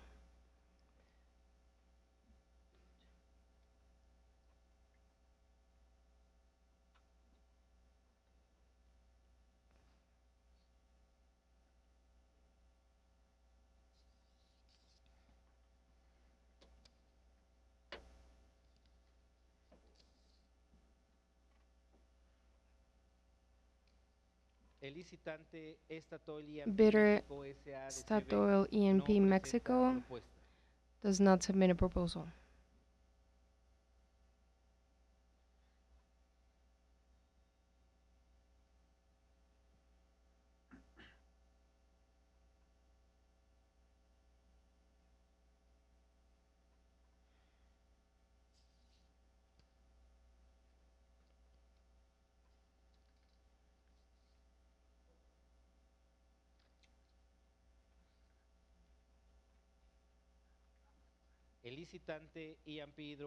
Bidder E&P Hidrocarburos y Servicios S.A. de CV, in consortium with Pan American Energy LLC, is not submitting a proposal.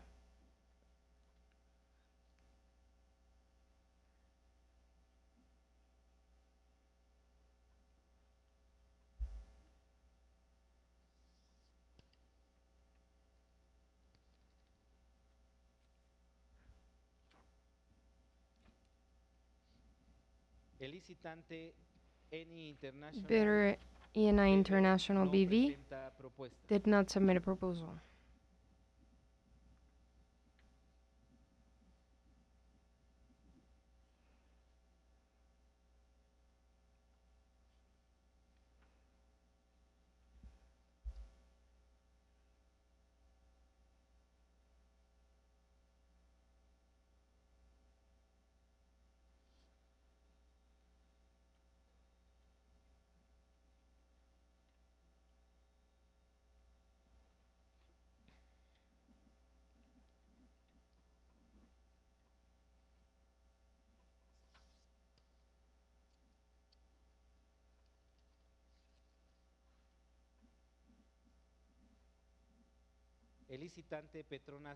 Bidder Petronas Carigal International ENPBV, in consortium with Galp Energia ENPBV, did not submit a proposal.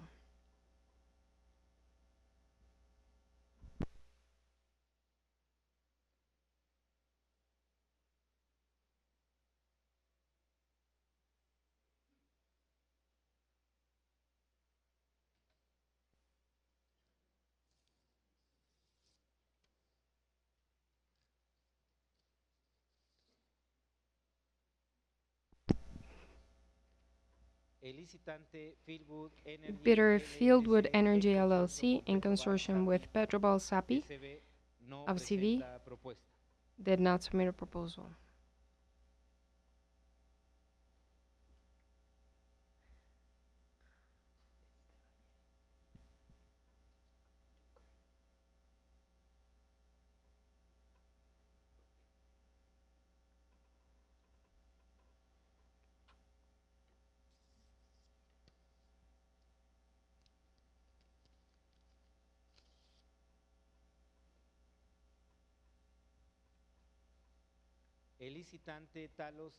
Bidder Talos Energy LLC, in consortium with Sierra Oil and Gas S.V.R.L. de CV, Carso Oil and Gas S.A. de CV, and Carso Energy S.A. de CV, did not submit a proposal.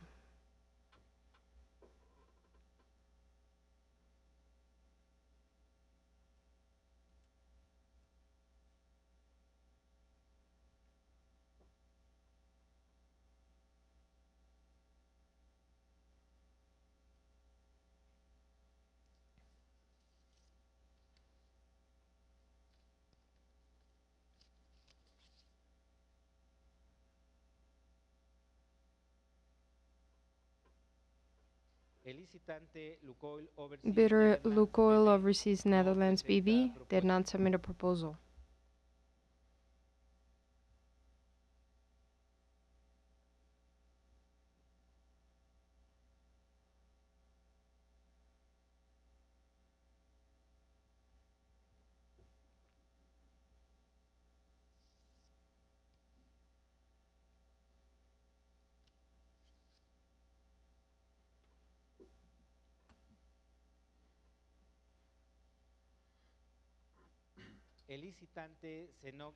Bidder Sinnock International Limited did not submit a proposal.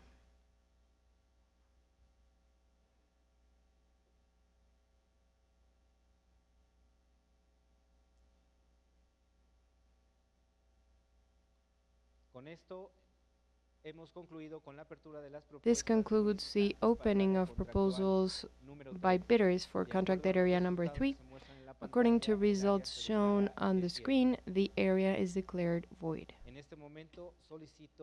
At this moment, I request the box for contracted area number 3 be removed, and we're going to begin opening the proposals by bidders for contracted area number 4.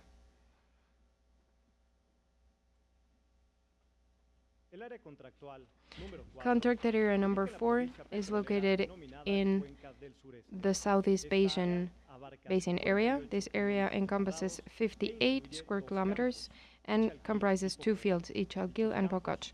These fields contain 2P reserves for 68 million barrels of light oil and 92 billion cubic feet of gas. These hydrocarbons are stored in Cretaceous and Jurassic limestones with a flow depth of 45 meters. Minimum acceptable values for contracted area number 4 determined by the Ministry of the Treasury are: value for state share and operational profit, 33.7%. Percentage increase in minimum work program, 0.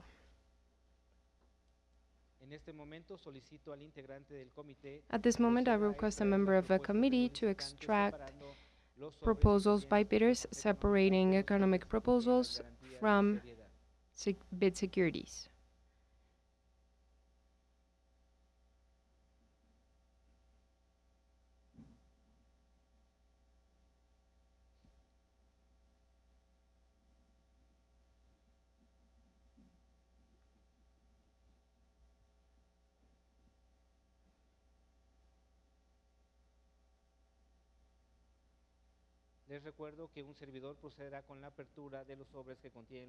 I remind you that I will open economic proposals, and the secretary of the committee, along with a member of the committee, are going to open the envelopes containing bid security for the review.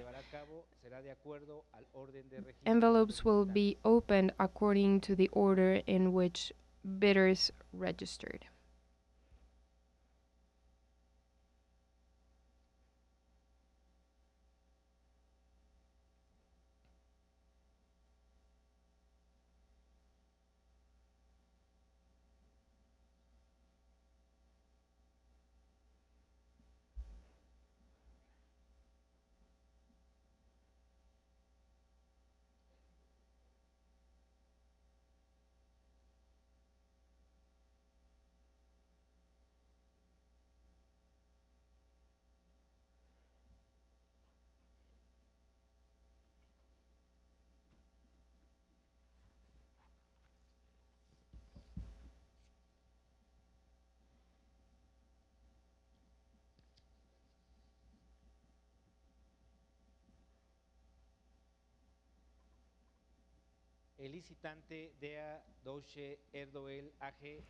Bidder DEA Deutsche Erdöl AG did not submit a proposal.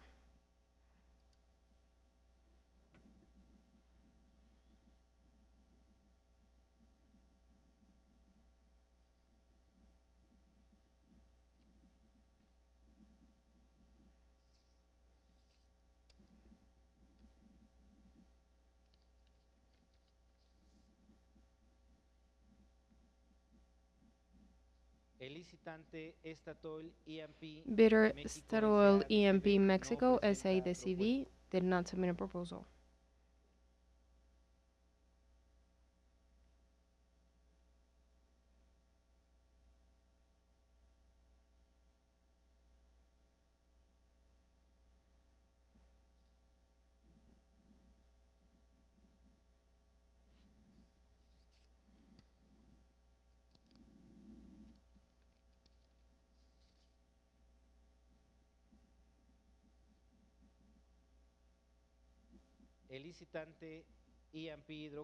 Bidder E&P Hidrocarburos y Servicios S.A.D.C.B.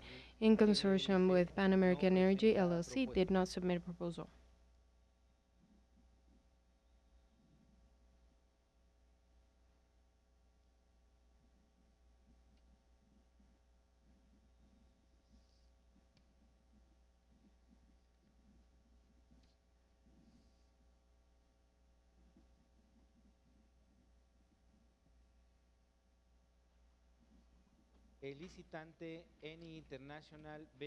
Bidder Any International BV did not submit a proposal.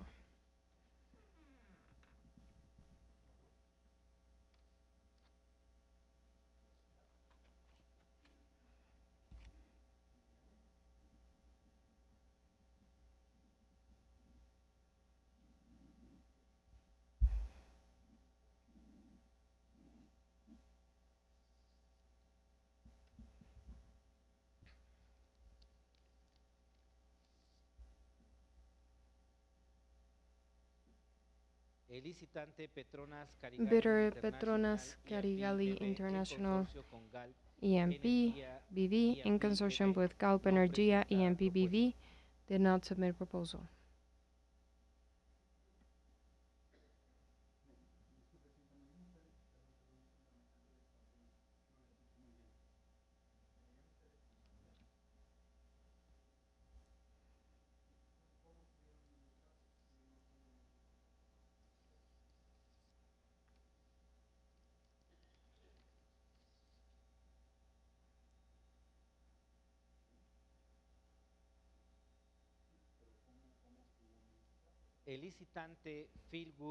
Bidder Fieldwood Energy LLC in consortium with Petroval SAPI, the CV, submits the following economic proposal.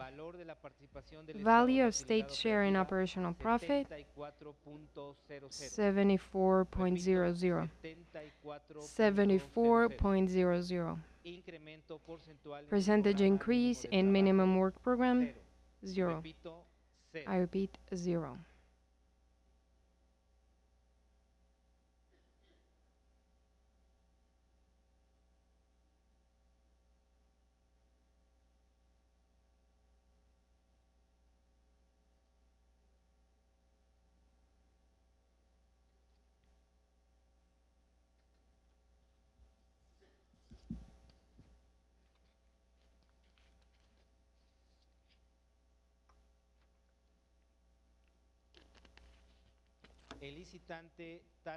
Bidder Talos Energy LLC in consortium with Sierra Oil and Gas SDRL, the CV, Carso Oil and Gas SA, the CV, and Carso Energy SA, the CV, did not submit a proposal.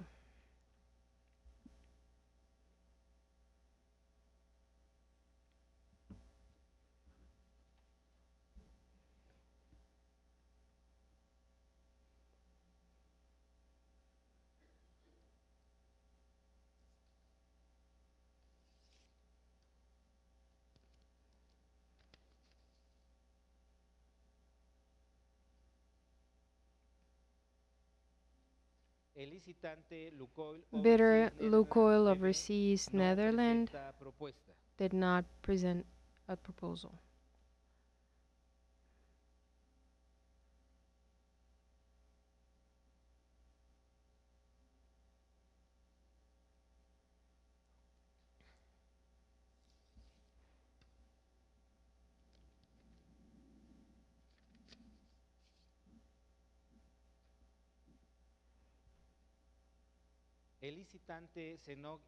Bidder Senac International Limited did not submit a proposal.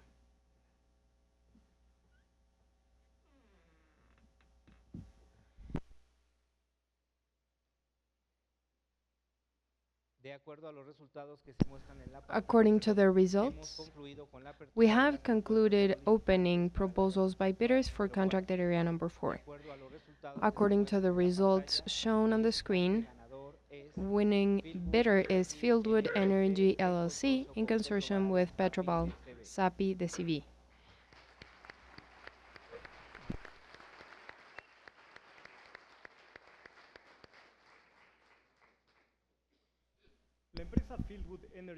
Fieldwood Energy LLC hails from the United States of America. The main stakeholders are private capital funds and institutional investors of the United States. Their main activities are hydrocarbon exploration and production. Petroval SAPI, the CV, hails from Mexico. The main shareholders are Controladora Petroval S.A. de CV and Prospección and Producción de Petróleo S.A. de CV. Their main activities are hydrocarbon exploration and production, among other associated activities. At this point, I request the box for contracted area number 4 be removed, and we're going to open proposals by bidders for contracted area number 5. Contracted area number 5 is located in the Southeast Basin Oil Province, which encompasses 55 square miles and includes 2 fields, Mizon and Nac. These fields contain reserves to be of 44 million barrels of light oil and 103 billion cubic feet of gas. These hydrocarbons are stored in Cretaceous and Jurassic limestones with a 32-meter flow depth. Minimum acceptable values for contract area number 5, determined by the Ministry of the Treasury, are value of state share in operational profit, 35.2. Percentage increase in minimum work program, 0. At this point, I ask the member of a committee to extract proposals by bidders and separate envelopes containing economic proposals from those containing bid securities.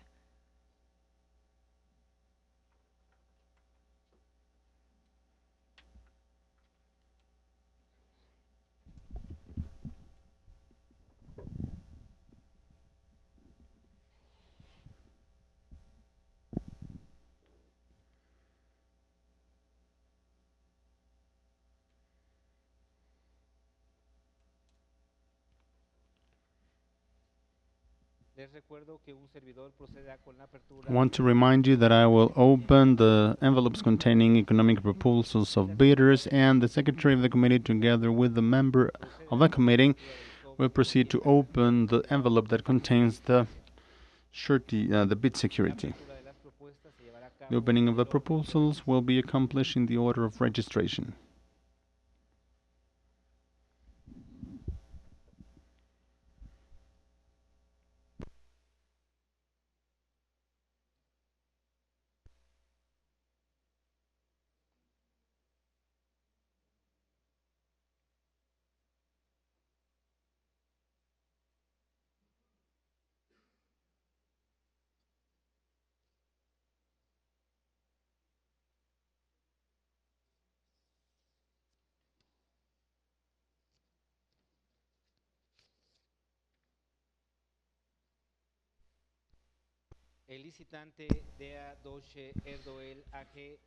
Bidder DA Deutsche AG does not present a proposal.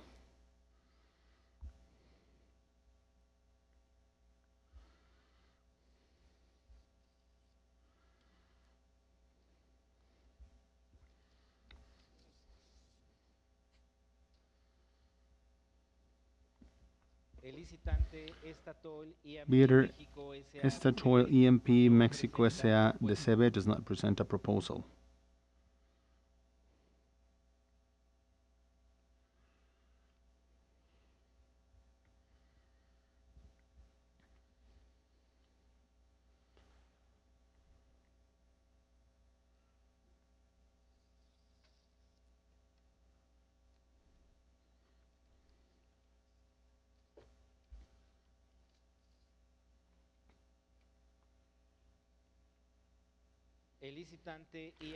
Bidder EMP Hidrocarburos y Servicios S.A. de CB, in consortium with Pan American Energy LLC, does not present a proposal.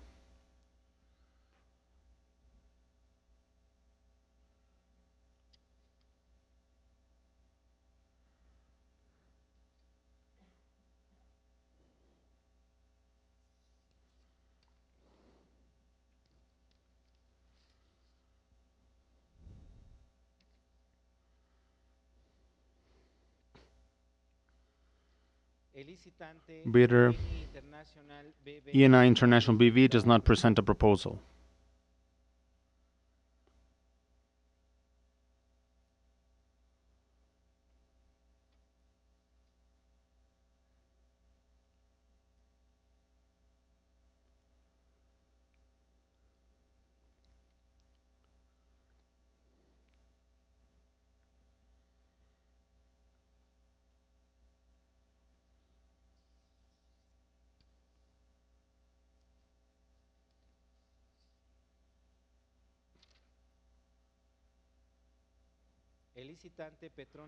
Bidder Petronas Carigali International EMP BV, in consortium with GAP Energia BNP, does not present a proposal.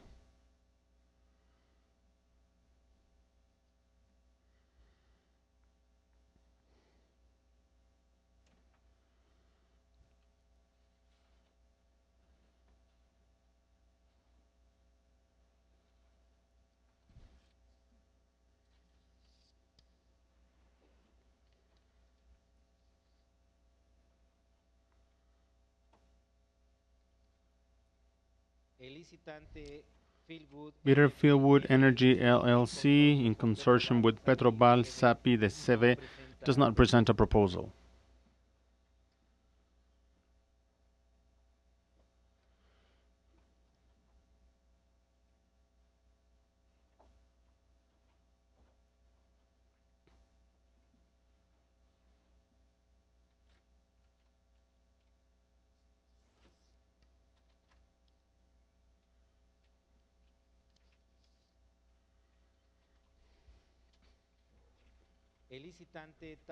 Bidder Talos Energy LLC, in consortium with Sierra Oil and Gas, SRL, the CV, Carson Oil and Gas, SA, the CV, does not present a proposal.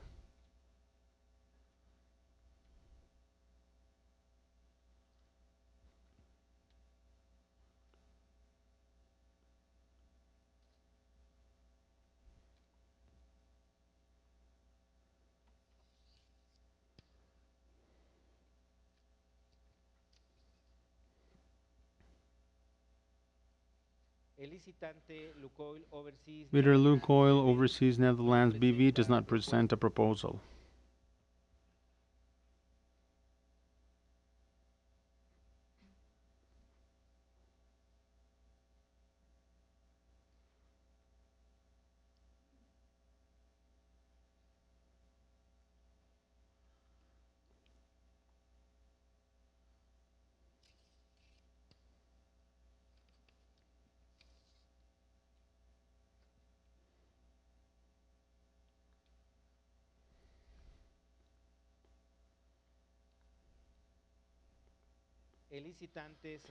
Bidder CNOOC International Limited does not present a proposal.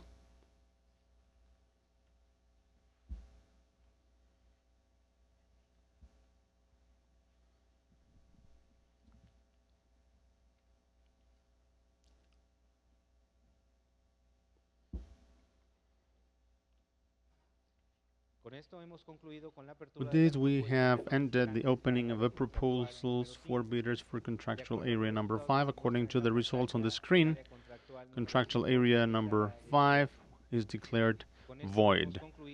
With this, we have concluded the opening of proposals of the 5 areas, contractual areas. Let me remind you that today, the www.ronda1.gov.mx on this website you see on the screen, we will publish the results of this event, and to those participants that were not winners, you can recover your bid securities for those contract areas where you were not winners. Bid securities of first and second places of contracted areas that were awarded as winners will be kept within the bidding committee for its assessment and valuation. Thank you.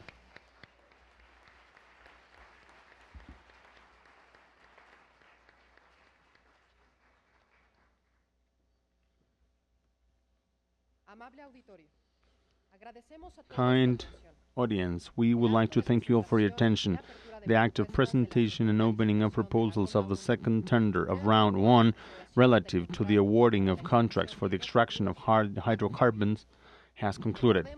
Let us remember that the formalization of the decision and awarding of the contracts will be in charge of the government organ of the National Hydrocarbons Commission, which will be holding the respective session by October the 2nd. The time and date of the session will be published in the website of the Commission in www.cnh.gov.mx.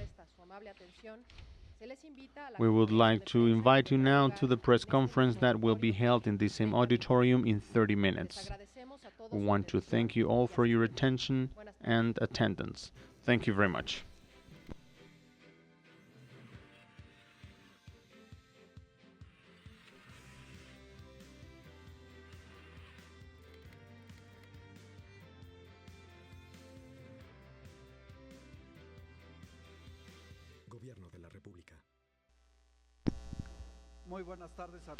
Good afternoon, everyone. We'll now begin, as previously announced, our press conference. It is here chaired by the president of the CNH, Mr. Juan Carlos Cepeda, the under secretary or under minister of hydrocarbons, and Mr. Mesmacher, under secretary of revenue of the Ministry of Revenue. As always, they will address an opening message, and then we'll open the floor for questions and answers. Please, Dr. Cepeda. Thank you very much, Victor. We just finished the second tender. The National Commission of Hydrocarbons is happy. We're satisfied. The first objective of the National Hydrocarbons Commission is always to conduct these processes with absolute transparency. We're satisfied by this process, just like the first one. They were both conducted with absolute transparency, and as you know, well, through the Ronda 1 portal and this media open, well, this means here open to the media, we have met or fulfilled the objective of being transparent with the media, which is our main commitment and our main objective. The results are very satisfactory. We're very happy. We confirm the success of the energy reform. It's a great result for Mexico, the one achieved today.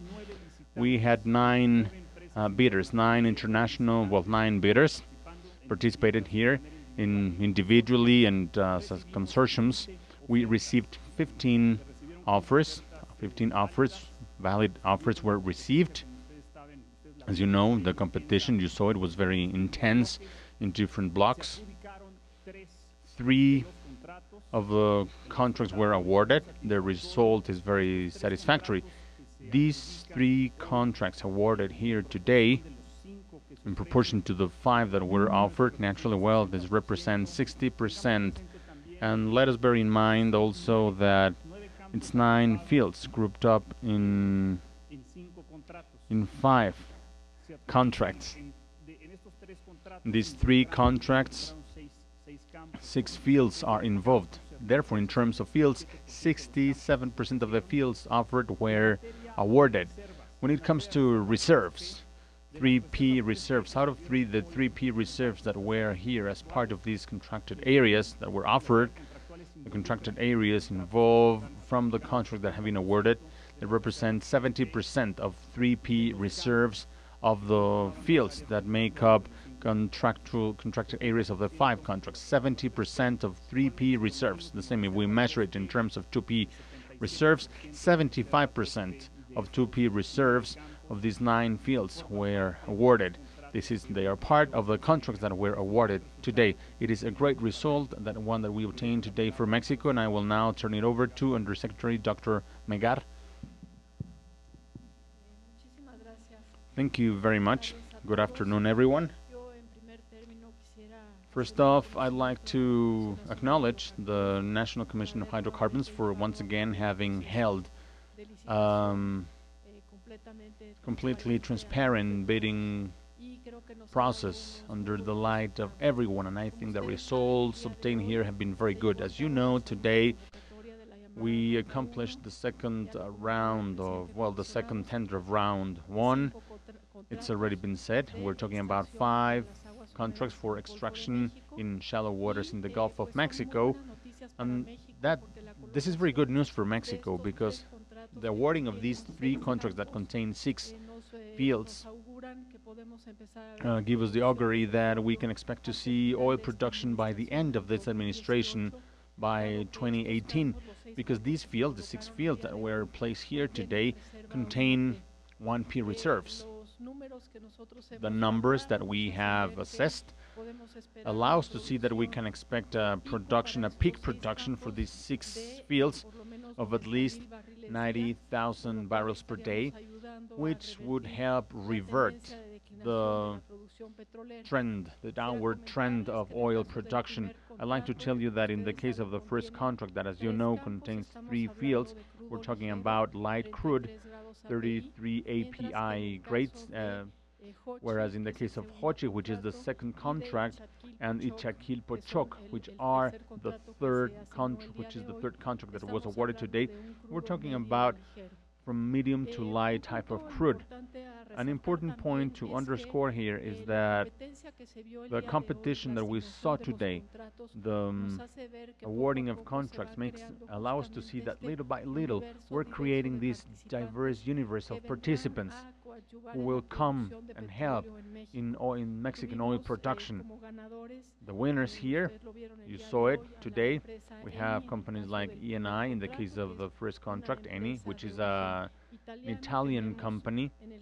In the case of Ichaquil Pochoc, we have Bellwood with Petroval. Here we have a U.S. operator with a Mexican company. And in the case of Hochi, and we have Pan American E&P, which is a consortium where there's the participation of Argentinian investors, BP, and also Spanish resources. This makes us see that there's interest to come to invest in Mexico, to explore, to extract oil-related resources in Mexico. This is within the context of oil prices that are relatively low. So today, there's good news for the country, without a doubt. We're expecting an investment of more than $3 billion for these three contracts, which are contracts of shared production. That's all for me, and I'll turn it over to Undersecretary Manuel Misbacher. Good afternoon, everyone. I also want to add my comments to congratulating the National Commission of Hydrocarbons, because this process has been conducted with full transparency and under the best international standards. Let me talk a little bit about the tax-related terms related or linked with the winning proposals. In the case of the first contractual area, as you know, the winner was Eni International, Eni International.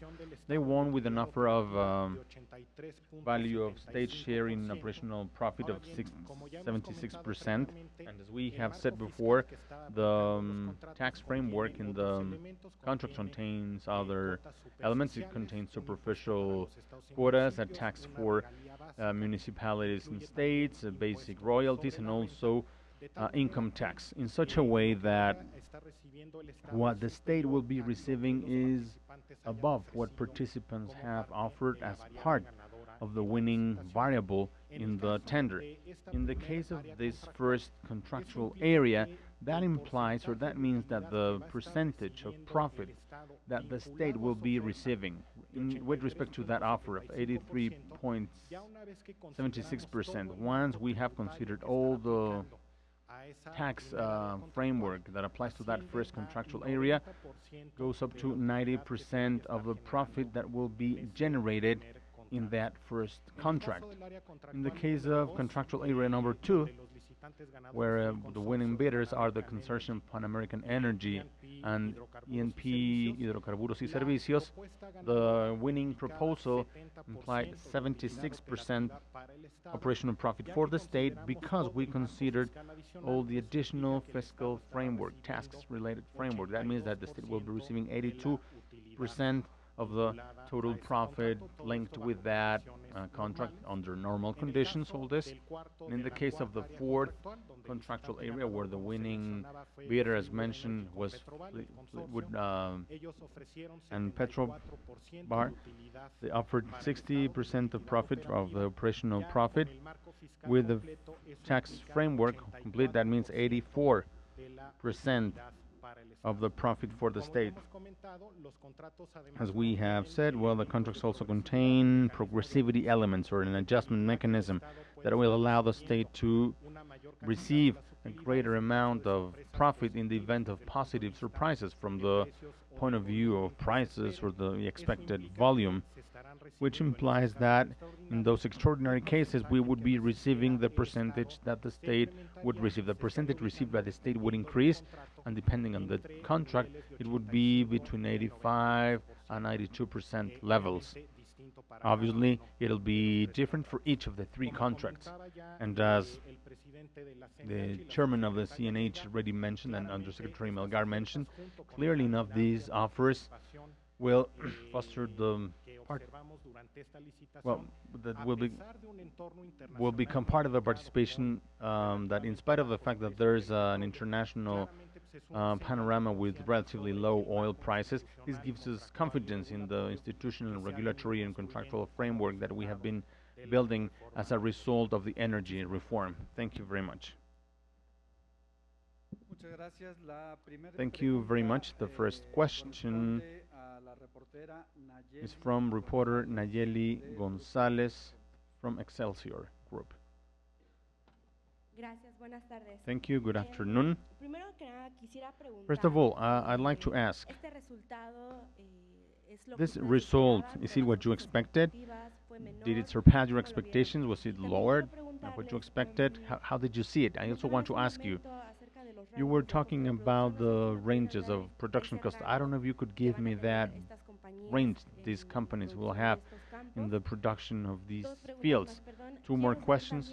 I would also like to know if you have a date to launch the fourth and the fifth tender, and then for the third and the fourth tender, and we'd like to know if there have been any modifications to them. Thank you. As to the result and the expectations, just by chance, in the last days, some media asked me that question, and what I said is that, well, getting three contracts here would be a great success, which means that the result, according to our expectations, is clearly a success. The costs. We're talking about fields in shallow waters. The estimated production cost there is lower than $20 per barrel. The production figures that we are expecting for these three fields, that was already said by the Undersecretary. For the first field, we're expecting a peak production of 35,000 barrels a day. For the second field, the second contract, well, the first contract, 35,000 barrels. The second one, 30,000. And the fourth, 25,000, which accounts for an expected production of 90,000 barrels per day. And we would start seeing that production. I mean, these fields would start their production in the second half of 2018. Please bear in mind that these fields have not started production yet. These are fields that were discovered in general more than 10 years ago. They have not initiated production, and now, well, this is the object of this reform, to complement the state investment, and with this we're getting all these fields up and running. They will be generating 90,000 barrels per day, and we'll start seeing production in the second half of 2018. Doctor. Yes, thank you very much for your questions. Regarding the fourth and the fifth, tenders, we're right now preparing the terms of the contract for the fourth tender. As we've said, this tender will be presented in autumn, in the fall, probably in October or by early November. Once we have presented the fourth tender, we'll focus on defining the contents of the fifth tender. As you know, there's been a changing context that has forced us to make adjustments, but we're moving on. And we're moving on also in the definition of the contract terms for the so-called the Pemex and the migrations of IEPS and Corps. So with respect to the question around the 5-year plan, you're right, today is September the 30th, and today we'll be announcing the 5-year plan, already revised. You may remember that it was presented on July 30th. We did a series of consultations both in the industry and the states, and we received a lot of feedback. And based on that, we made adjustments for the document that we'll be sharing today through the website of the ministry. Alejandra Lopez from the Reforma Diary. Thank you. Good morning. Well, good afternoon. I have 3 questions.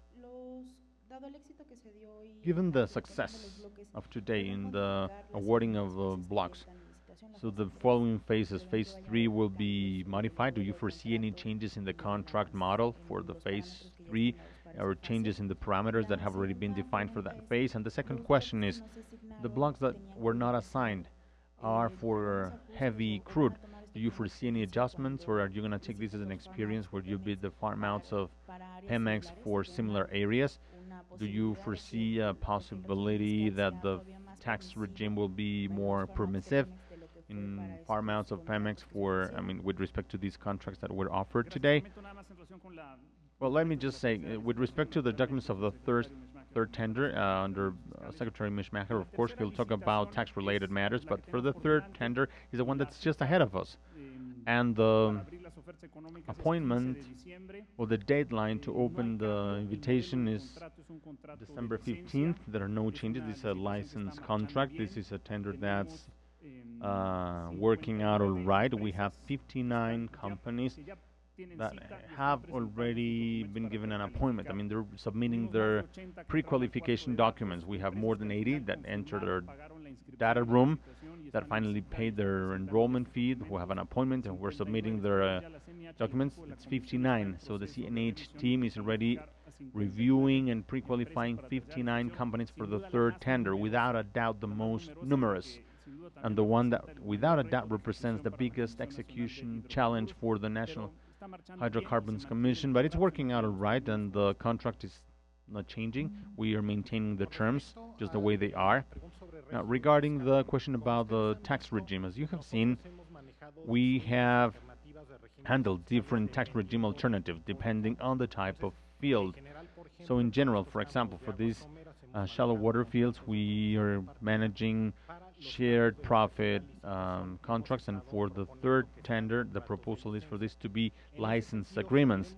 In that sense, we keep differentiating depending on the characteristics of the different fields, but there will be no special treatment when it comes to Pemex farm out. That is to say, the type of field that Pemex decides to manage for the farm out will be applied exactly the same type of tax regime that we're applying for that type of field within round one. So in that sense, we're not going to be making any differentiation for the specific case of Pemex, where, above all, the process will have to be conducted through tenders or biddings like this one, where clearly there's what the final tax regime will define the posture of the participant, of course. What we've been observing here, both in this case and in the first tender, is that, well, clearly the results of the tender are being very favorable from the point of view of a high percentage of profit for the state. I just wanted to ask one more question, and which is in line with what you just mentioned. I mean, with the 90% profit that will go to the state, what mechanisms does the state itself have to make sure that the company is not here just to recover their, get a return on their cost and forget about creating an incremental production? What is the incentive of maintaining incremental production if they will keep just a 10%? Well, clearly what you see here is that we have established a minimum work program that they will have to comply with during their activities, during their production activities, and where in every contract we have established a series of procurement controls and cost return controls to make sure they will be consistent with what we're observing in the market, which means they cannot just be looking for a greater return of recovery of costs, which is not aligned with what we're observing regarding market reference, but throughout all the process and through all the life of the contract, they will have to be looking at those procurement processes, tender processes for the subcontracting of different services, and where we will also review that every cost is consistent with international references. Sergio Meana from El Financiero Journal.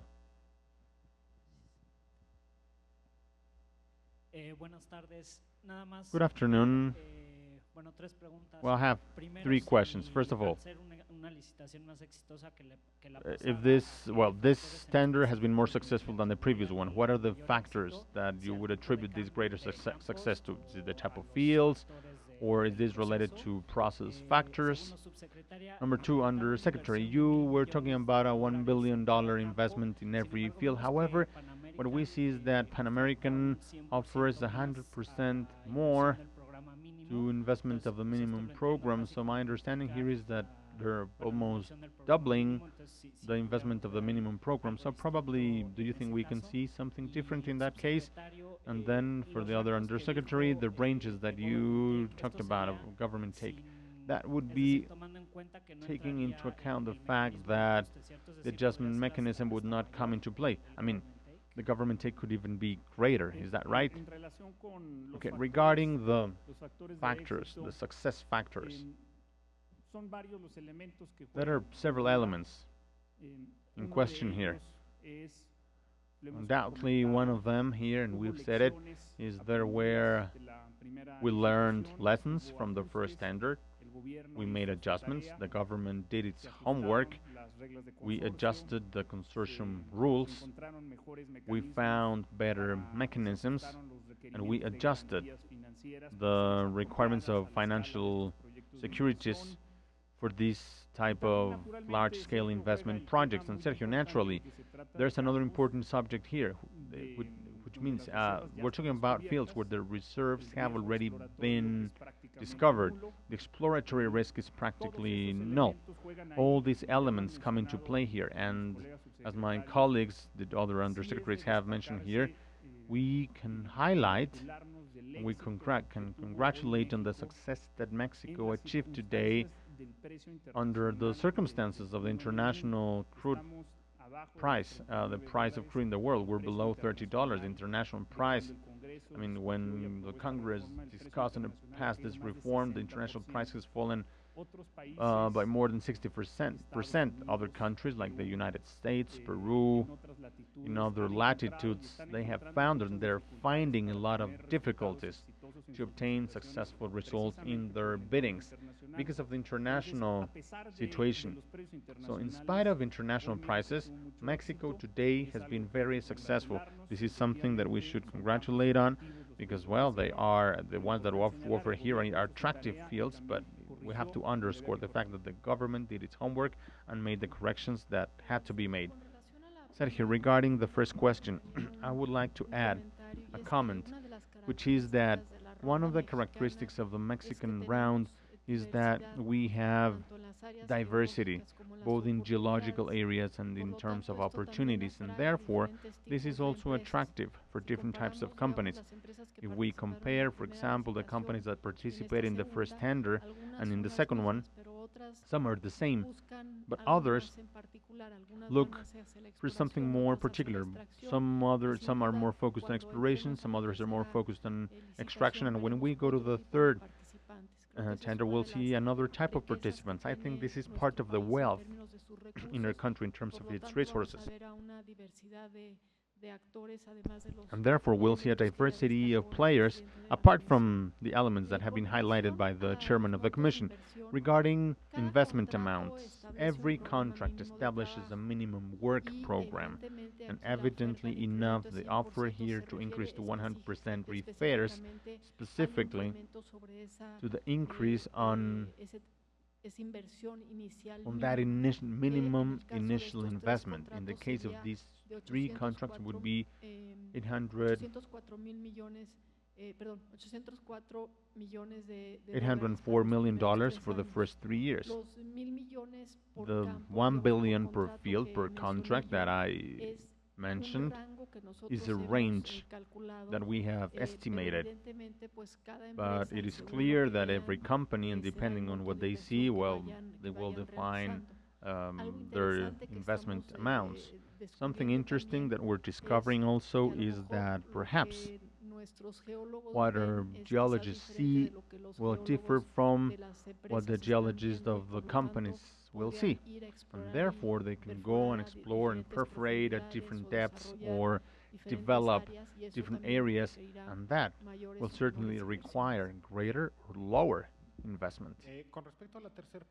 Regarding the third question, Sergio, yes, the numbers that I gave per field are expected values. without applying any adjustment mechanism, simply considering the position presented by the bidders and then considering additional elements like income tax, basic royalty, and other elements under normal market conditions. All these contracts have the additional adjustment mechanism, which would imply that in the event there were extraordinary results because of greater prices higher than expected or foreseen, or higher volumes, that would imply a profit for the state which would be even higher than what I mentioned, in such a way that regarding the three contracts under normal conditions, the range goes from 82 to 90%. In the event that the adjustment mechanism would come into play, we would be talking about a range between 85 and 92%.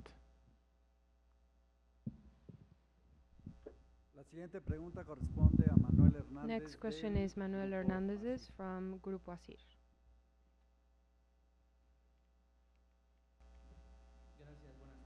Thank you. Good afternoon.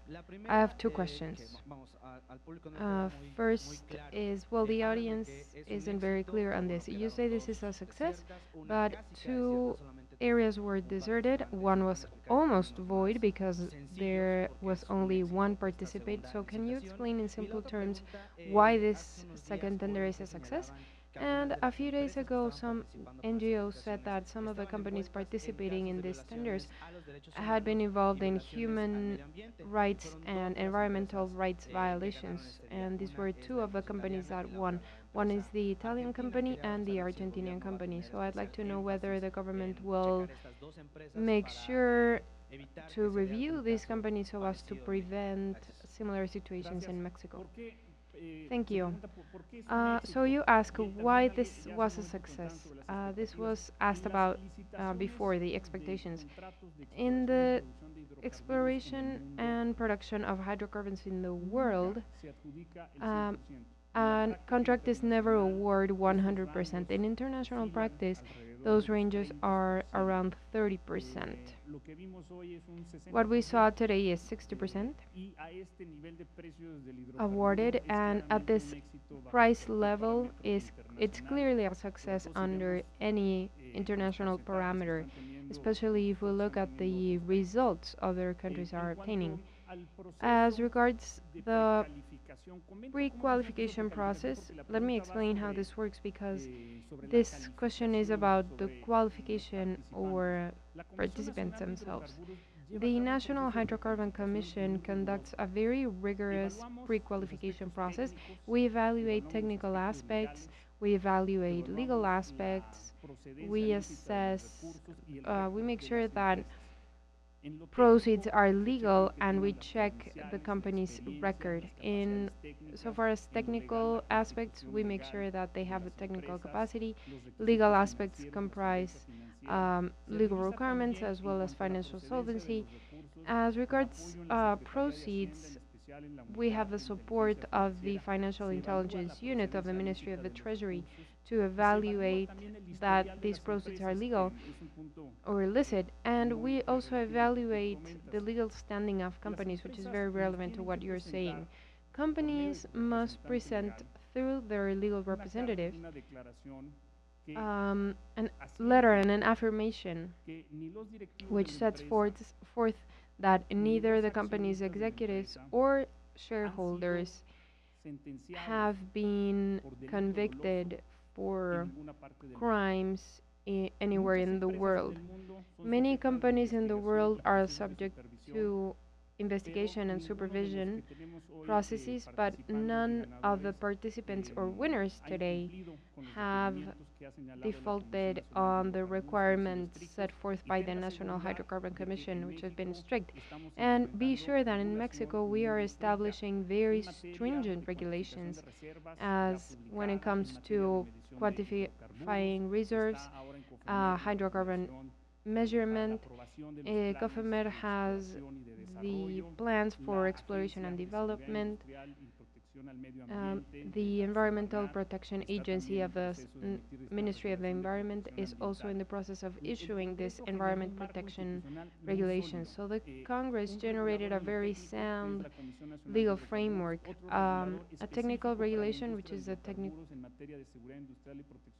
Commission, and environmental protection as well. All the companies entering our oil industry are being verified and vetted in great detail, and they're subject to the most stringent regulations at the international level. Noé Cruz from El Universal. I only have a question for the Secretary. Even though it's true that there's still a third call and deep waters, we're already seeing numbers associated with production, 90,000 barrels per day. So my question is very simple and straightforward.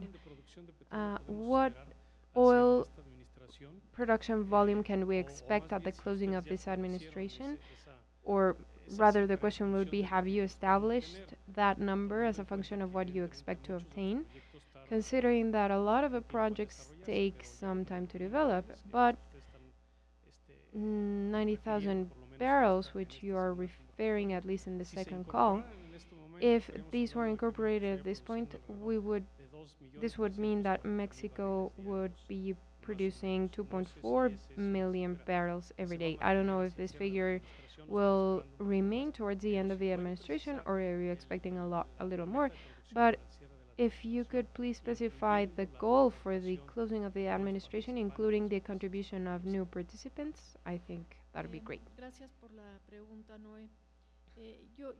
Thank you for your question, Noé. I really wouldn't like to venture a figure at this point because evidently part of what will allow us to have a better projection of production towards 2018 will have to do with the contracts that we award. Today, we definitely can talk about 90,000 barrels peak, which we are foreseeing will be produced in these 3 fields that were placed today. Definitely, the third call will be important because these are mature fields where, even though volumes are not as important as in this one, we would also expect to see relatively quick production, and these barrels would also be added up to this administration. A fundamental aspect will be the award of Pemex farm-outs, the EPS and the COPS migration, where we're also expecting to see an increase in production. So I wouldn't want to venture a guess. I do believe that if we're successful in the work at hand over the next few months, towards the end of this year, we will have a much clearer vision of production levels. Definitely, the goal is to stop the current decline in production and at least bring it back to 2.5 barrels per day. That is the goal we have at this point. If you'll allow me, I'll just like to make a brief comment on Manuel Hernandez's question, and I'd like to say that all of the contracts that are being tendered and awarded at this point contain a rescission clause should there be any corruption acts. I think this is an important element in our contract. Thank you. Finally, Adrián Díaz from Canal 11.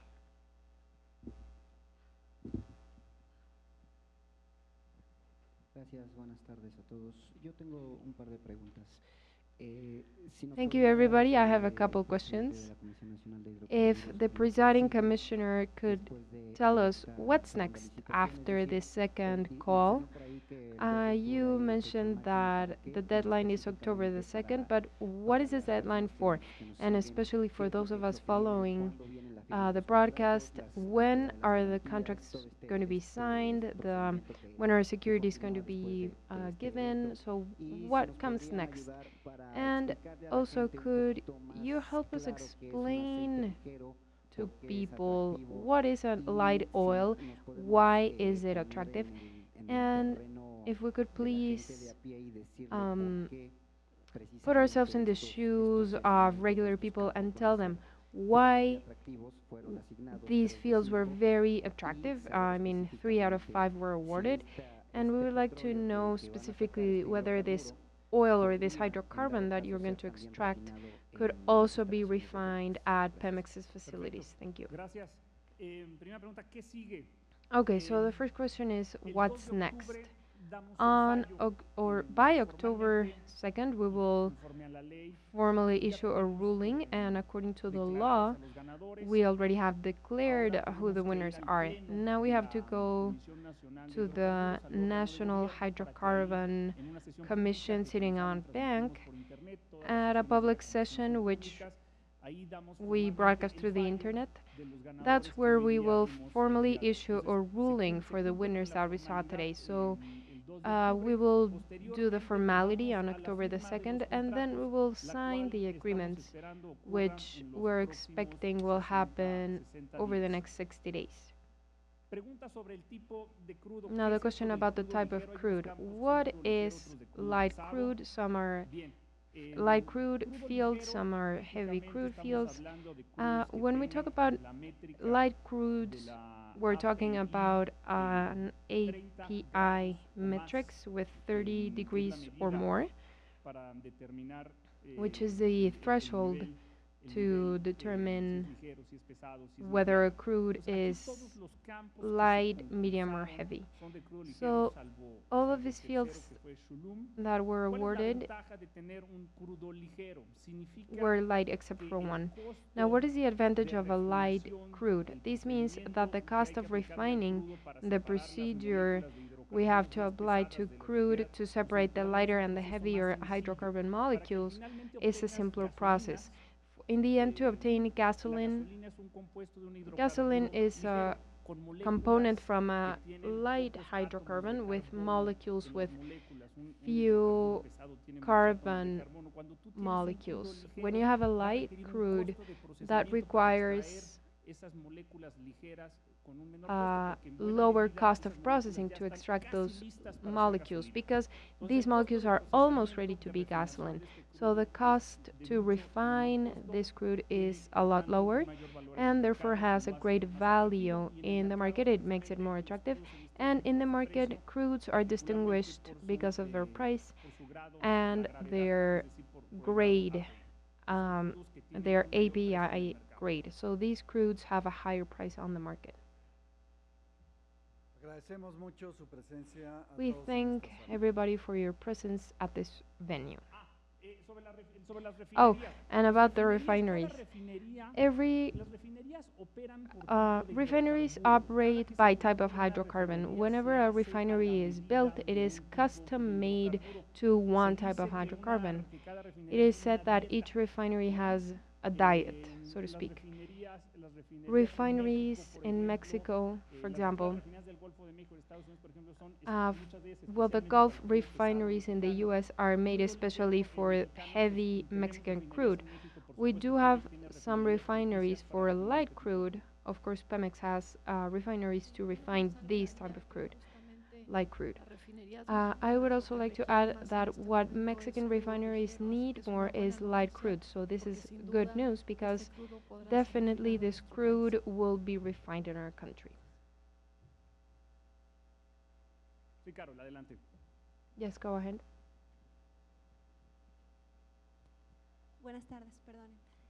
Good afternoon. You're talking about 90,000 barrels a day. This is the peak production. When do you think this peak will be achieved? Production will start in 2018, and the peak should happen 3 or 4 years after that, if my calculations aren't wrong. But we will start seeing production in 2018, and the peak will be reached 3 years after that. Thank you. Thank you, everybody. Mover a México. Gobierno de la República.